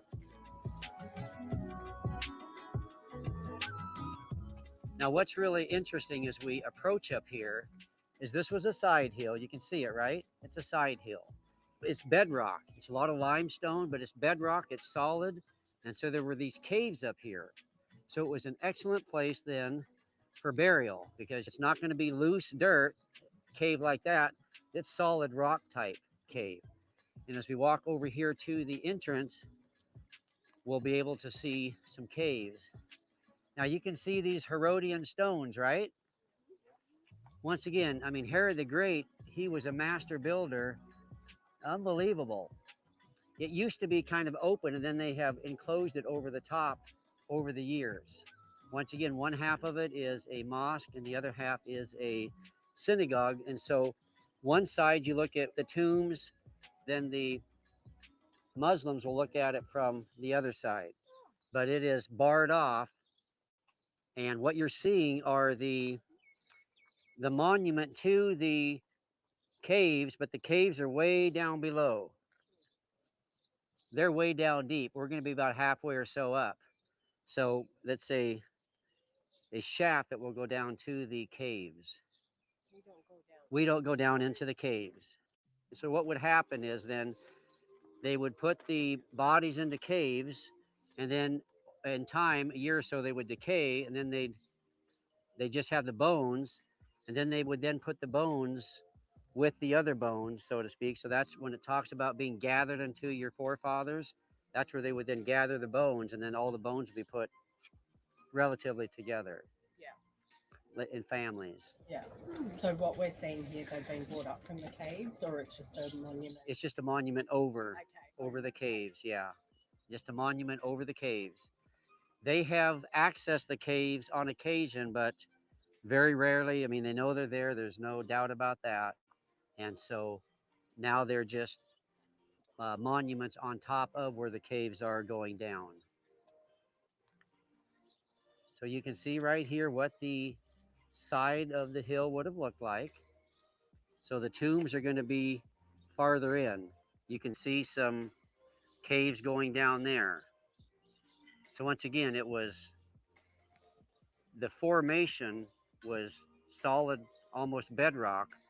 So then they could even carve out caves too. So they would take a natural cave and then a lot of times carve it out, or they would just carve out a cave out of the bedrock, because the bedrock limestone in its natural state that's not exposed is not that hard. Once it's exposed, it becomes much more denser and harder. You can see over there some of the carving over there, some chiseling marks. And I want to point out where the Tel Hebron is. So just stop here and turn around. Okay, just come up on the stairs. We're going to use the stairs as a stepping stone so everyone can see. We're going to turn and look. Can't see all of it, but you can see part of the ancient Hebron up on top of the hill up there. From another angle, we'll be able to see over to our right more, but this is some of it to your left. So over to the right over here is where David's going to have his palace and where he's going to reign from for 7.5 years. We'll get it from another angle when we'll go up over here and we'll be able to see it from another angle. But I just wanted to show you a little bit. Ancient Hebron is over there, Tel Hebron. Now we're going to go in here and explore this, see if we can find all the tombs. Okay, so once again, this is a synagogue. Pass it on. It's a synagogue. Guys, have your hats on. I'm not going to be talking real loud. Okay, I'm going to lower my voice down now. All right.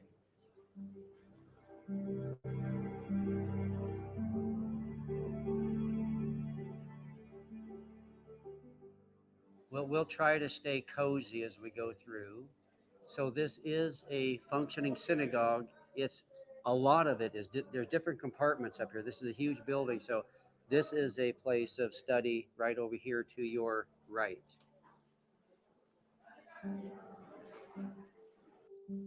Well, let's take a moment now that we're in here and talk briefly about the discoveries of the caves under this structure. Okay, It's really let's quite end this. fascinating. So there are many eyewitness accounts. Okay, so I think you guys get the idea. So that's a little bit of an overview of the cave of Machpelah. Were you guys able to see the video correctly?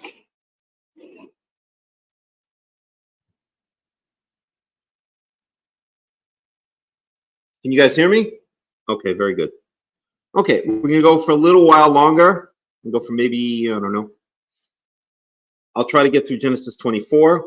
It's a long one, but I guess we'll try to go into express mode. But I always say that and I always get sidetracked. No big deal. Any questions, any comments? Let me get this thing off.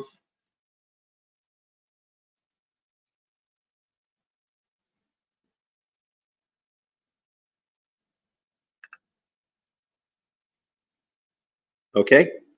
All right, then. So here we go. Let me do this. Share screen, window, Torah. Close this out. And we're in Genesis chapter 24. So this is where Isaac marries Rebecca. Okay, verse 1. So Genesis 24, verse 1. ואברהם זקן בא בימים ויחווה ברך את אברהם בכל. ויאמר אברהם אל עבדו זקן ביתו המושל בכל אשר לו שים נא ידך תחת ירכי. So although it doesn't mention that this is Eliezer of Damascus, it would imply the elder of his household, the one who ruled over everything or was in control of everything. So this would imply this is Eliezer of Damascus. So we saw back in Genesis 15. ואשבי לך ביהוה אלוהי השמיים ואלוהי הארץ אשר לא תיקח אישה לבני מבנות הכנעני אשר אנוכי יושב בקרבו. So he makes this servant, who we'll assume is Eliezer, swear that he wouldn't find a wife for Isaac among the daughters of the Canaanites. He is already, we see that the Canaanites are considered very problematic. Abraham has already been told in chapter 15 that the sin that eventually he'll inherit this land, the sin of the Amorites, which kind of is used interchangeably with the Canaanites, has not yet been fulfilled. Ki el artsi wa el moladati teled telech wa lakachta isha livni leishak. So go back to, it wouldn't make sense to my birthplace. Go back to my family, my kin maybe, because they've already left the birthplace. Remember, his relatives, his close relatives, his extended family, or his nuclear and extended family, they're in Haran. And that's exactly where this servant is going to go, where Eliezer is going to go. ויאמר אליו העבד, אולי לא תובע האישה ללכת אחריי אל הארץ הזאת. השב, השיב את בנך אל הארץ אשר יצאת משם. ויאמר אליו אברהם, ישמר לך פן תשיב את בני שמה. He does not want Isaac to go back to Haran, to the Aramean territory. Verse 7, Yahweh Elohei Hashemayim, Asher לקחני מבית אבי, מארץ מולדתי, ואשר דיבר לי, ואשר נשבעה לי, לאמור לזרעך אתן את הארץ הזאת. הוא ישלח מלאכו לפניך, ולקחת אישה לבני משם. ואם לא תובע האישה ללכת אחריך, וניקית משבועתי זאת רק משבועתי זאת, רק את בני לא תשב שמה. וישם העבד את ידו תחת ירך אברהם אדוניו, וישבע לו על הדבר הזה. So we're in Genesis 24:10. ויקח העבד את שרה גמלים מגמלי אדוניו, וילך וכל טוב אדוני בידו, ויקם וילך אל ארם נהריים, אל עיר Nahor. So he went back to where his brother Nahor is. Remember, we saw that Nahor gave birth through Milcah to Bethuel, and Bethuel is the father of Rebecca. So that's why this is mentioned here. We saw that in the last chapter. Verse 11, ויברח הגמלים, ויברח הגמלים מחוץ לעיר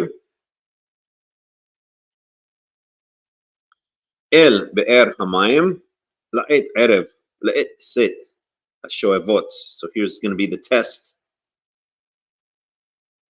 So he puts the camels down on their knees towards evening. Verse 12, ויאמר יהוה אלוהי, ויאמר יהוה אלוהי אדוני אברהם, הקרא נא לפני היום ועשה חסד me, Abraham.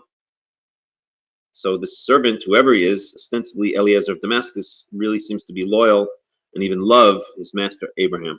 Hine anochi nisav al ein hamayim uvinot anshe ha'ir yosot lishov mayim. So he puts a test. He prays to God and asks for a test. Wahaya hana'ara, or a sign, I should say. Asher omar eleha hati na dech wa ishte wa amra shte wa ham gimalecha ashke ota הוכחת לעבדך לישחק ובא עדה כי עשית חסד עם אדוני. Verse 15. So the test is going to be that he's going to ask for water, and the response, and she's going to say, I'm not only I will give water not just to you, but I also want to give water to your camels. That's going to be the test. ויהי הוא טרם גילה לדבר, והנה רבקה יוצאת אשר יהודה לבתואל בן מילכה אשת נחור אחי אברהם וקבע על שכמה. So then Rebecca comes out. Verse 16, והנערה טובעת מראה מאוד בתולה ואיש לא ידעה ותרד כהעינה ותמלא כדה ותעל.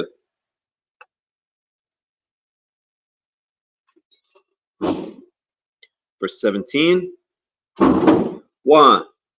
וירס העבד לקראתה ויאמר מעיני נא מעט מים מקדף.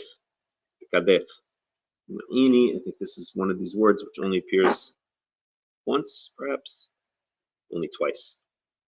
Yigame. That actually might be onomatopoeic. Whatever BDB picks up on that.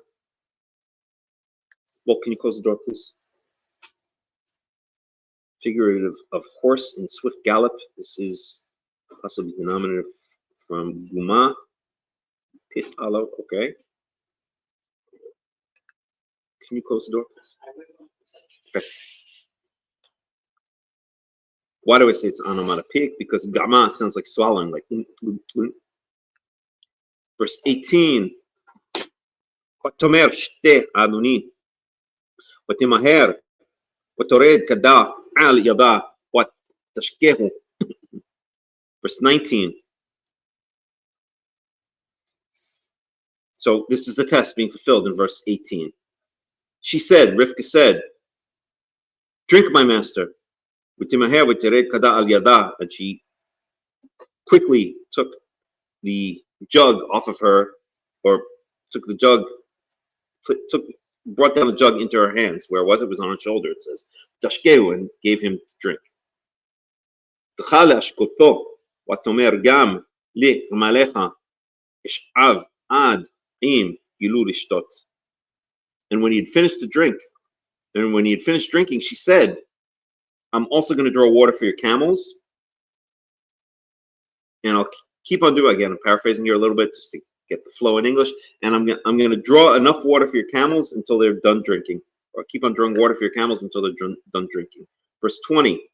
ותמהר ותער כדה אל השוקת. Verses. ותער.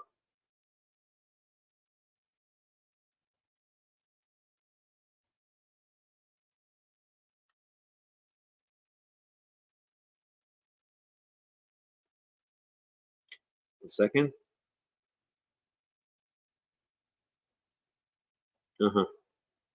Interesting.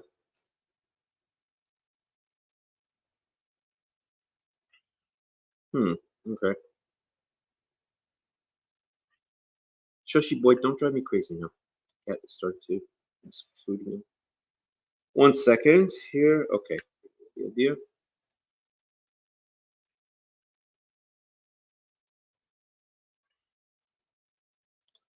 ארקדה אל השוקת ותרץ עוד אל הבאר לשאוב ותשאב לכל גמליו.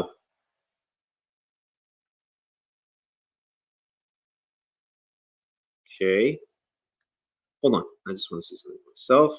This is Genesis 24. Let's get a translation on this one. So it's 24:20. Lavi went out. Shoham is over there, and I'm still doing. Okay, I'm doing this. 24:20. So Everett Fox translates that as, in haste she emptied her pitcher into the drinking trough, then she ran to the well again to draw and drew for all his camels. Okay, got it. Let's see again the Hebrew. תמהר ותער כדה אל השוקת. Okay, שוקת ותרץ עוד אל הבאר לשאוב תשאב לכל גמליו. Okay.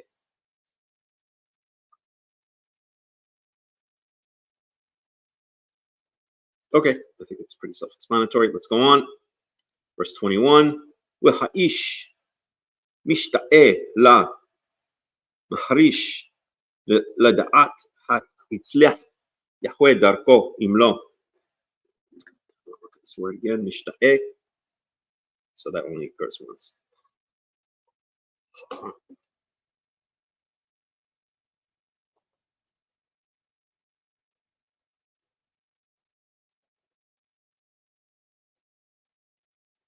Okay.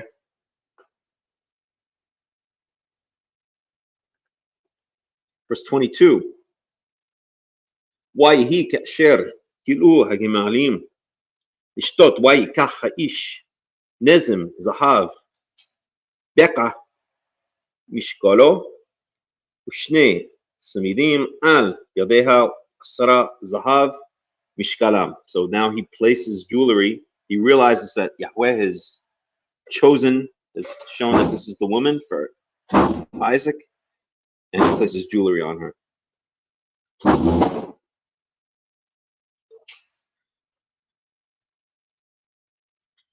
ויאמר בת מי את הגידי נא לי היש בית אביך מקום לנו ללין. Verse 24. ותאמר אליו בת בתואל אנוכי בן מילכה אשר ילדה לנחור.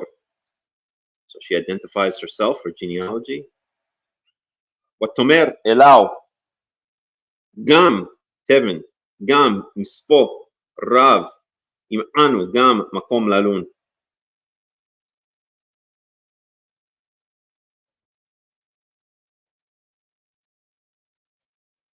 ויקוד האיש וישתחו ליהוה. So the servant, Abraham's servant, ostensibly Eliezer, bows down before Yahweh. Verse 27, so in Genesis 24:27, ויאמר ברוך יהוה אלוהי אדוני אברהם אשר לא עזב חסדו ואמיתו עם אדוני אנוכי בדרך עם אדוני סמיקולן אנוכי בדרך נחני יהוה בית אחי אדוני.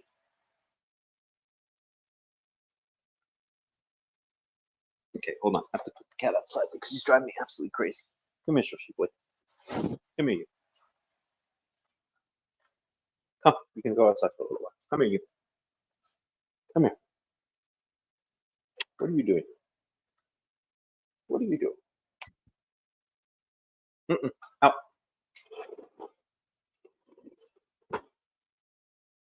Okay.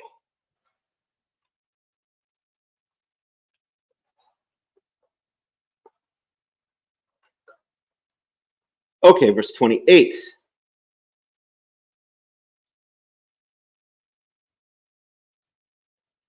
ותרץ הנערה ותגד לבית אמה כדברים האלה. So now Rivka runs back into her house and tells her mother, who's her mother, Milcah. Father's Betuel. I'm sorry, no, it's her grandmother's Milcah. Nahor marries Milcah. They give birth to Betuel. Betuel gives birth to Rivka. So who's her mother? I mean, who is her mother? Okay, I don't know. I'll have to remember. Okay, verse 29. Rivka ach shmo Lavan. וירץ לבן אל האיש החוצה אל עין. So now this is the first time we meet this dude, Lavan. He's obviously going to play a big role, especially in Jacob's life, Isaac's son. Verse 30. ויהי כראות את הנזם ואת הסמידים על ידי אחותו וכשמעו את דברי רבקה אחותו לאמור כה דיבר אלי האיש ויבוא אל האיש והנה עומד על הגמלים על העין. Verse 31. Just check in for a second, see if any questions or comments.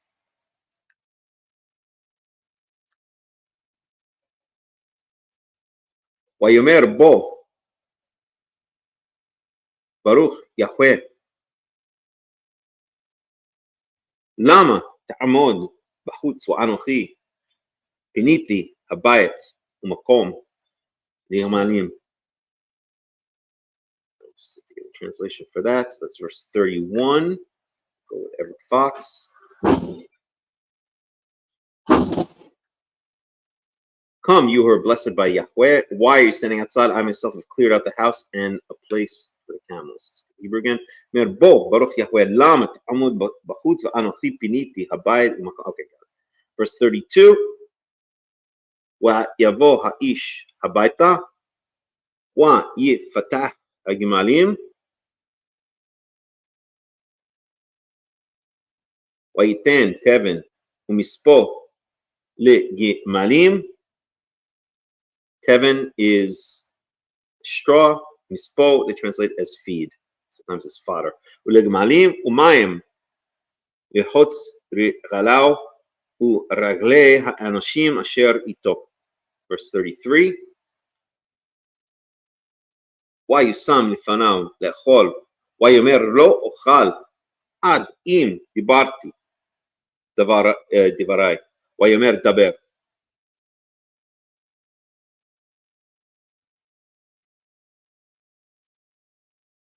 Second.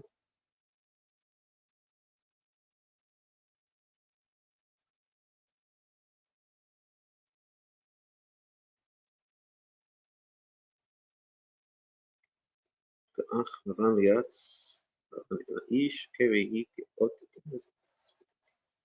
One second, כמו דבר.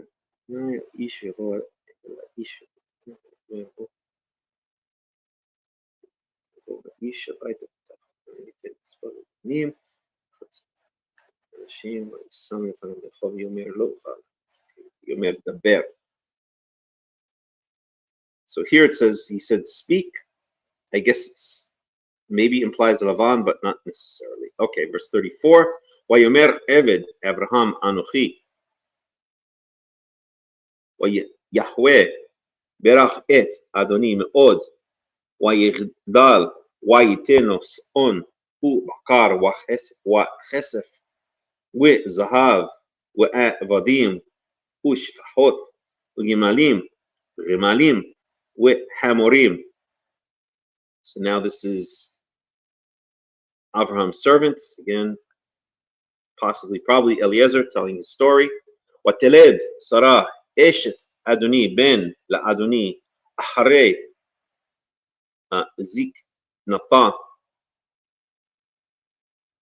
Wa Yiten Lo Et Kol Asher Lo. Verse 37.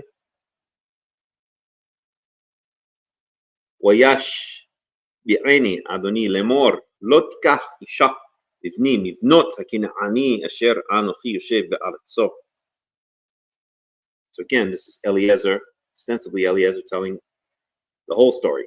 Im lo el bet avi telech wa el mishpachti we lakachta isha livni. Again, we're in Genesis 24:39 now. Wa omar el Adoni ulai lo telech isha acharai. ויאמר אלי יחווה אשר התהלכתי לפניו ישלח מלאכו איתך ויצליח דרכיך ולקחת אישה לבני ממשפחתי מבית אבי. 41. אז תנקה מעלתי כי תבוא אל משפחתי ואם לא ייתנו לך והיית בנקי מעלתי.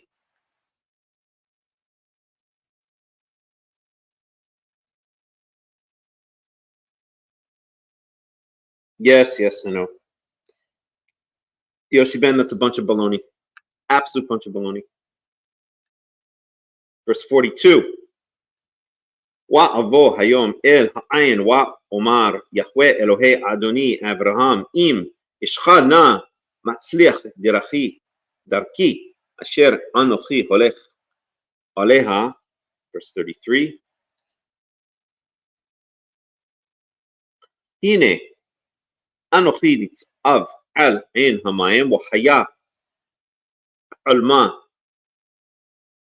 ha-yosetz bishov umarti eleha hashgini na me'at mayim mikadech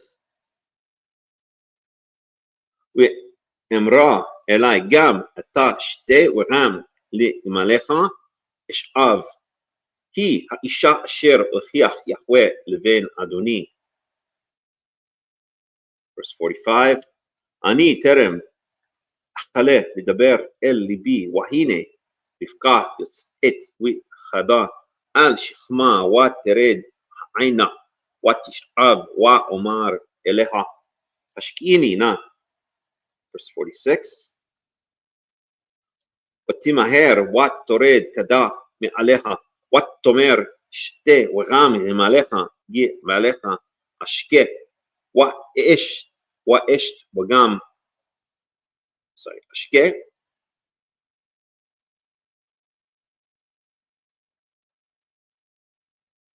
ואשת וגם גמלים איש קטה. Verse 47, ואשאל אותה ואומר בת מי את ותאמר בת בתואל בן נאור אשר ילדה לא מרקה ואשים הנזם על אפה והצמידים על ידיה. Verse 48, ועקוד ואשתחווה ליהוה ואברך את יהוה אלוהי אדוני אברהם אשר הנחני בדרך אמת לקחת את בת אחי אדוני לבנו. Verse 49, ועתה אם ישכם עושים חסד ואמת את אדוני הגידו לי ואם לא הגידו לי ואפנה על ימין ועל שמאל. So now he wants an answer. Is Rivka going to come back with him to Isaac and be his wife? Verse 50, ויען לבן ובתואל. So again, who's Lavan? Lavan is Rivka's sister. Bethuel is Rivka's father. יאמרו מיהוה יצא הדבר לא נוכל לדבר אליך רע וטוב. Verse 51, הנה רבקה לפניך קח ולך ותהי אישה לבן אדונך כאשר דיבר יהוה. Verse 52, ויהי כאשר שמעה עבד אברהם את דבריהם וישתחו ארצה ליהוה. Verse 53, ויוצא העבד כלי כסף וכלי זהב ובגדים וייתן לרבקה וניח דנות נתן לאחיה ולאמה. דנות, I think it's also formed jewelry if I remember correctly. Let's look it up for a second. Choice or excellent thing. Only appears twice. Precious things. Oh no, it appears a number of times.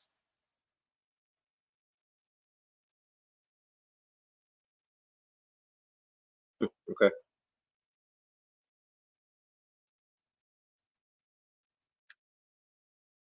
Verse 54, ויאכלו וישתו הוא והאנשים אשר עמו וילינו ויקומו בבוקר ויאמר שלחוני לאדוני. So now, time to go. Verse 55, ויאמר אחיה ואמה תשב הנאורה איתנו ימים או עשור אחר תלך. So now they're like, okay, give us a little time to say goodbye to her, or let her stay a little bit longer. And then who's that? Who says that? Her brother, that's Lavan. And her mother, that's Bethuel's wife. I'm not sure who that is. I have to think about it for a second. Verse 56. ויאמר עליהם אל תאחרו אותי ויהוה הצליח דרכי שלחוני ואלך לאדוני. Verse 57. ויאמרו, so now they're going to ask Rivka what her opinion is about the matter. ויאמרו נקרא לנערה ונשאלה את פיה. So now they're going to ask Rivka, what does she think about it? Does she want to go? ויקראו לרבקה ויאמרו אליה התלכי עם האיש הזה ותאמר אלך. She agrees, she wants to go. וישלחו את רבקה אחותם ואת מנקתה ואת עבד אברהם ואת אנשהו. Okay, so they sent away Rivka, their sister, Minikta, her wet nurse, I guess you could call her. How do they translate it here? Nurse, and the servant of Abraham, and his men that he came with. So we see already, this is the first indication that Lavan is a bit of a problematic person, right? Because he wants to go, and Lavan's like, no, let her stay for a while and then go. And he's like, listen, I just want to, my mission has been fulfilled. I just, it's almost like Lavan is like interrupting the pace. You're around these people sometimes, they have these like bad energies. They just like interrupt, your energies, your pace, your flow. It's almost like Lavan is doing that. There's a certain flow to this whole thing, and Lavan is like, putting a pause on it.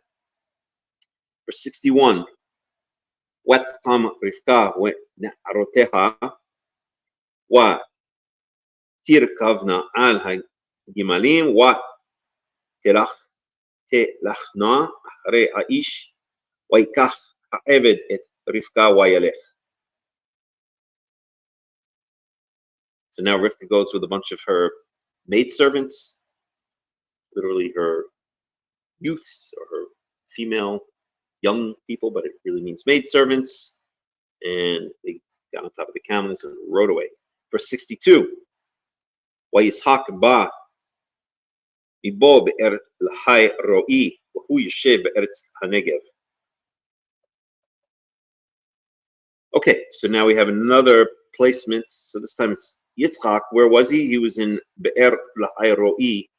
We saw this place earlier. Uyushe Be'eretz Negev.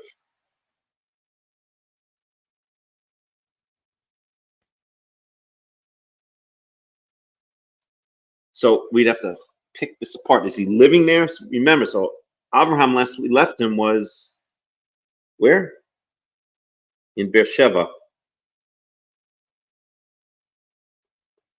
So Isaac, let's just add this.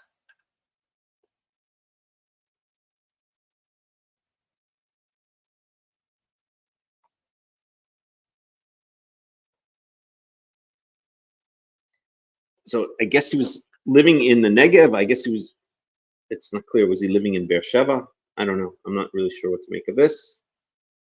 Hu Yeshe Be'eretz Negev. So I'm just going to put this down.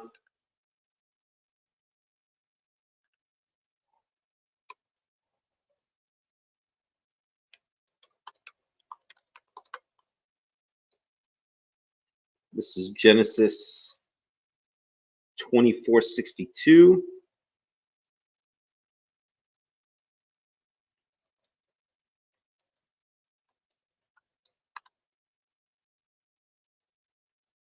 After coming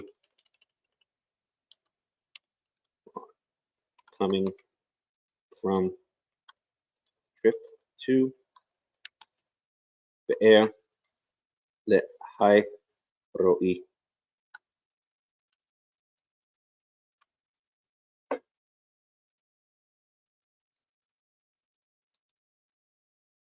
I think it just means he went to a trip to Be'er Lahai Ro'i, which we saw before.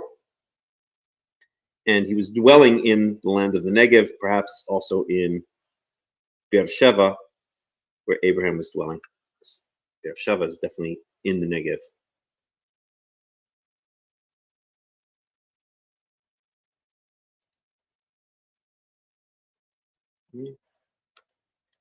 As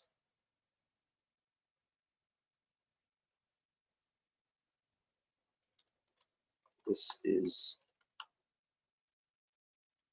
where he meets.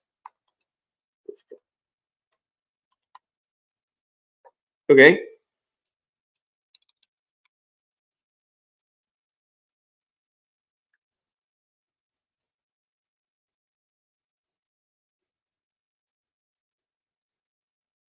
Verse 63, ויצא יצחק לסוח בשדה לפנות ערב, ויישא עיניו וירא והנה גמלים באים. Verse 64, ותישא רבקה את עיניה, ותראה את יצחק ותיפול מעל הגמל. So she sees Isaac and she falls off of the camel. That's what it says. I don't think it means dismount. Let's see how they translate it here. Got down. Okay, they do translate. This is dismounts on the camel. Okay, I guess that makes more sense actually. Watomer el ha'aved mi ha'ish ha'lazeh ha'holech b'sadeh לקראתנו ויאמר העבד הוא אדוני ותיקח סעיף ותכעס. So she covers her face with a veil, as is appropriate for any virgin meeting her potential mate. Verse 66, ויספר העבד ליצחק את כל הדברים אשר עשה,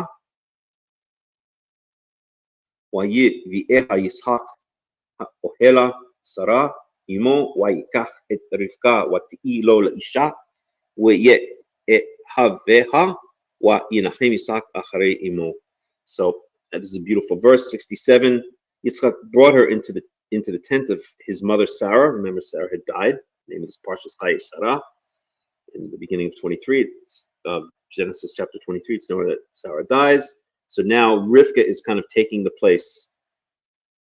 She is now going to be the one to look after Isaac. She's going to take the place of his dead mother. Which is kind of sad. That means that Jacob never knew his grandmother, right? Jacob never knew his grandmother Sarah.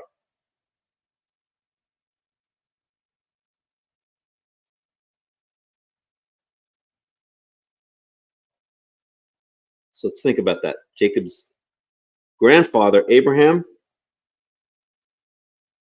does he ever meet him personally? I don't know. We'll have to see. He never met his grandmother Sarah. That's on his father's side. On his mother's side,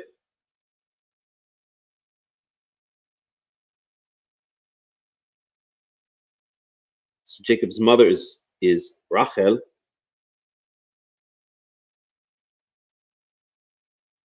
All right, we'll get to that when we get to it. Anyway, this is a beautiful verse. Yitzhak brought her into the tent of his mother Sarah, and he took Rivka, meaning he married Rivka, and she became his wife, and she loved him, and he loved her, and this comforted Yitzhak after the death of his mother. Okay, and that's the end of Genesis 24. Now, we're going to go down to Genesis 25, 18. That's where we're supposed to get up to for this parsha, so let's do that. 25:18. And now I'll answer your question, Yoshi Ben. Why Yosef Abraham? Why Kach Shema Keturah? So I can't remember where the rabbis get this crazy idea that Keturah is actually Hagar, but there's no indication of it whatsoever. It's just rabbinical nonsense, rabbinical BS. I have a friend who we always sing the song. That's rabbinical bull blank. That's rabbinical bull blank. That's rabbinical bull blank every single day. At any rate, that's what it is. I can't remember where they get it from. I'm not going to look it up now, but there's absolutely no basis to it in the Torah whatsoever. So he marries another. His wife is now deceased, and so now his wife Sarah, his beloved wife, is now deceased. So Avraham marries another woman named Keturah.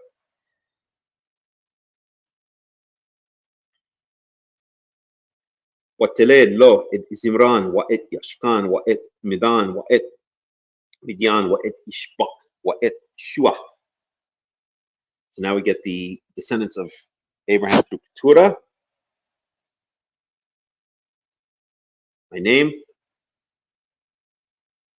Here we have Midian. Is this the same Midian as we meet later? I think so. ויקשן ילד את שבע ואת דדן ובני דדן היו אשורים ולטושים ולאומים. So Shurim, that's the Assyrians. Verse 4. ובני מדיין יפה ועפר Hanoch. This is now the third time we've seen this name Hanoch. There were two Hanochs earlier. One was the son of Cain, and one was a descendant of Cain. One was, I think, the son of Cain. One was the descendant of Seth.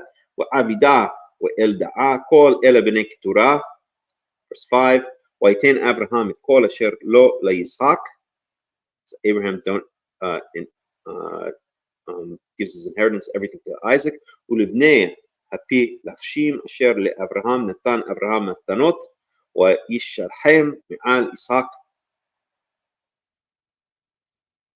bino be'odeno chai kedma el eretz kedem. So he sends them off, and it notes ulivnei hapi lafshim, and to the sons of the concubines. So this would imply he had more than one concubine. The only other concubine we know that Abraham had was Hagar. So this here, Yoshi Ben, would imply that Hagar is distinct from Keturah, because it says the concubines. We don't know of any other concubines that Abraham had. Only Keturah and Hagar.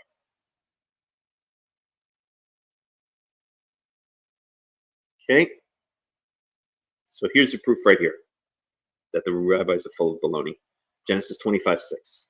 Because it speaks about the sons of the concubines. Not the concubine. If Keturah and Hagar were the same one, it would say the son of the concubine. Here it says the sons of the concubines. And he sends them off to the east. Now Abraham dies. Abraham. So Abraham lives for 175 years.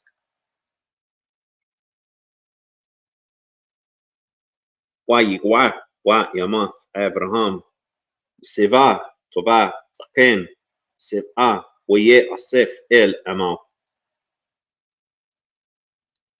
Uyikbaru Oto Yishak wa Ishmael Banao El Ma'arat Machpelah El Side Efron Ben Sohar Hachiti Asher Al Pnei Mamre. So Yitzhak and Ishmael bury him in the cave of Machpelah that we just saw earlier, that he bought from Ephron the Hittite. Verse 10. Hasadeh Asher Kana Abraham et Bnei Hait Shama Kubar Abraham was Sarah Ishto.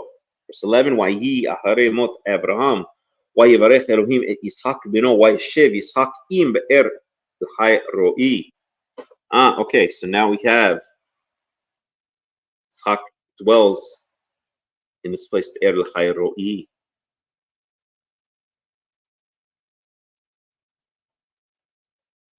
So again, this is Yitzhak.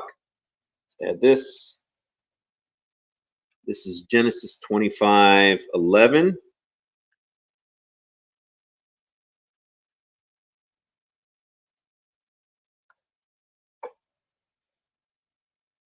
And we have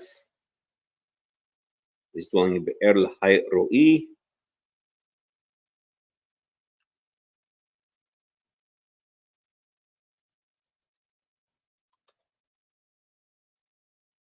Just copy from here.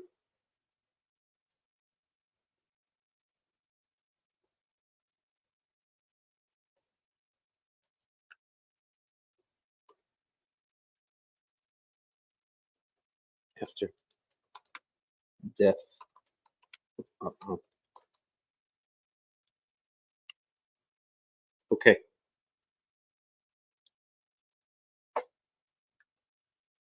So maybe it implies here that he was already dwelling in Be'er L'Chai Ro'i. Not clear. Okay. Then we get the genealogy of Ishmael. Let's do this quickly, and then we're going to end for the day. ואלה תולדות ישמעאל בן אברהם אשר ילדה הגר המצרית שפחת שרה לאברהם. So here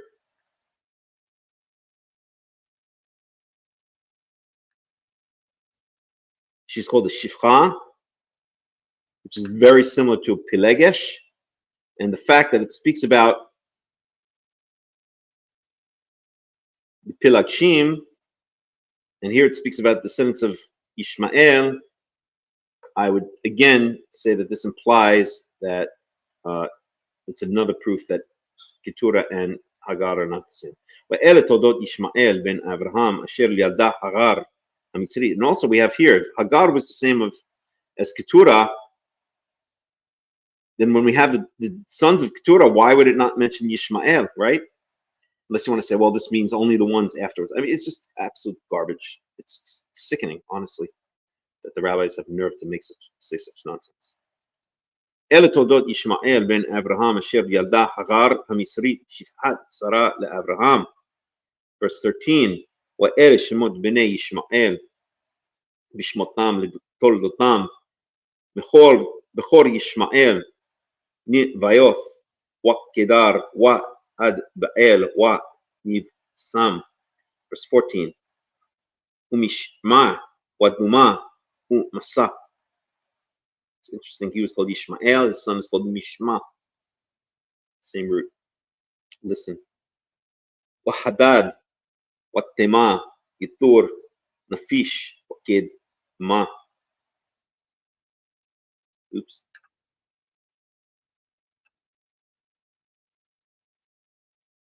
وألا هم بني إشمعيل وألا شموتام بحتس الرهم ובתירותם 12 נשיאים לאומתם.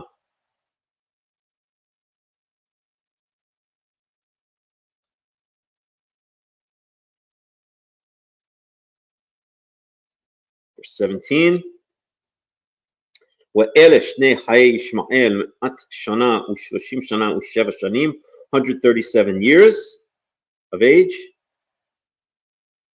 וימת ויאסף אל עמו. I'm not mistaken, that's exactly the same amount of time that Isaac lived. I mean, that Jacob lived, 37 years? I might be wrong about that. Okay, verse 18. וישכנו מחאווילה עד שור, אשר על פני מצרים בואכה שורה, על פני כל אחאו נפל. So Havilah, this is mentioned way back in the beginning of Genesis as the place where there's a lot of gold or good gold. So Shur,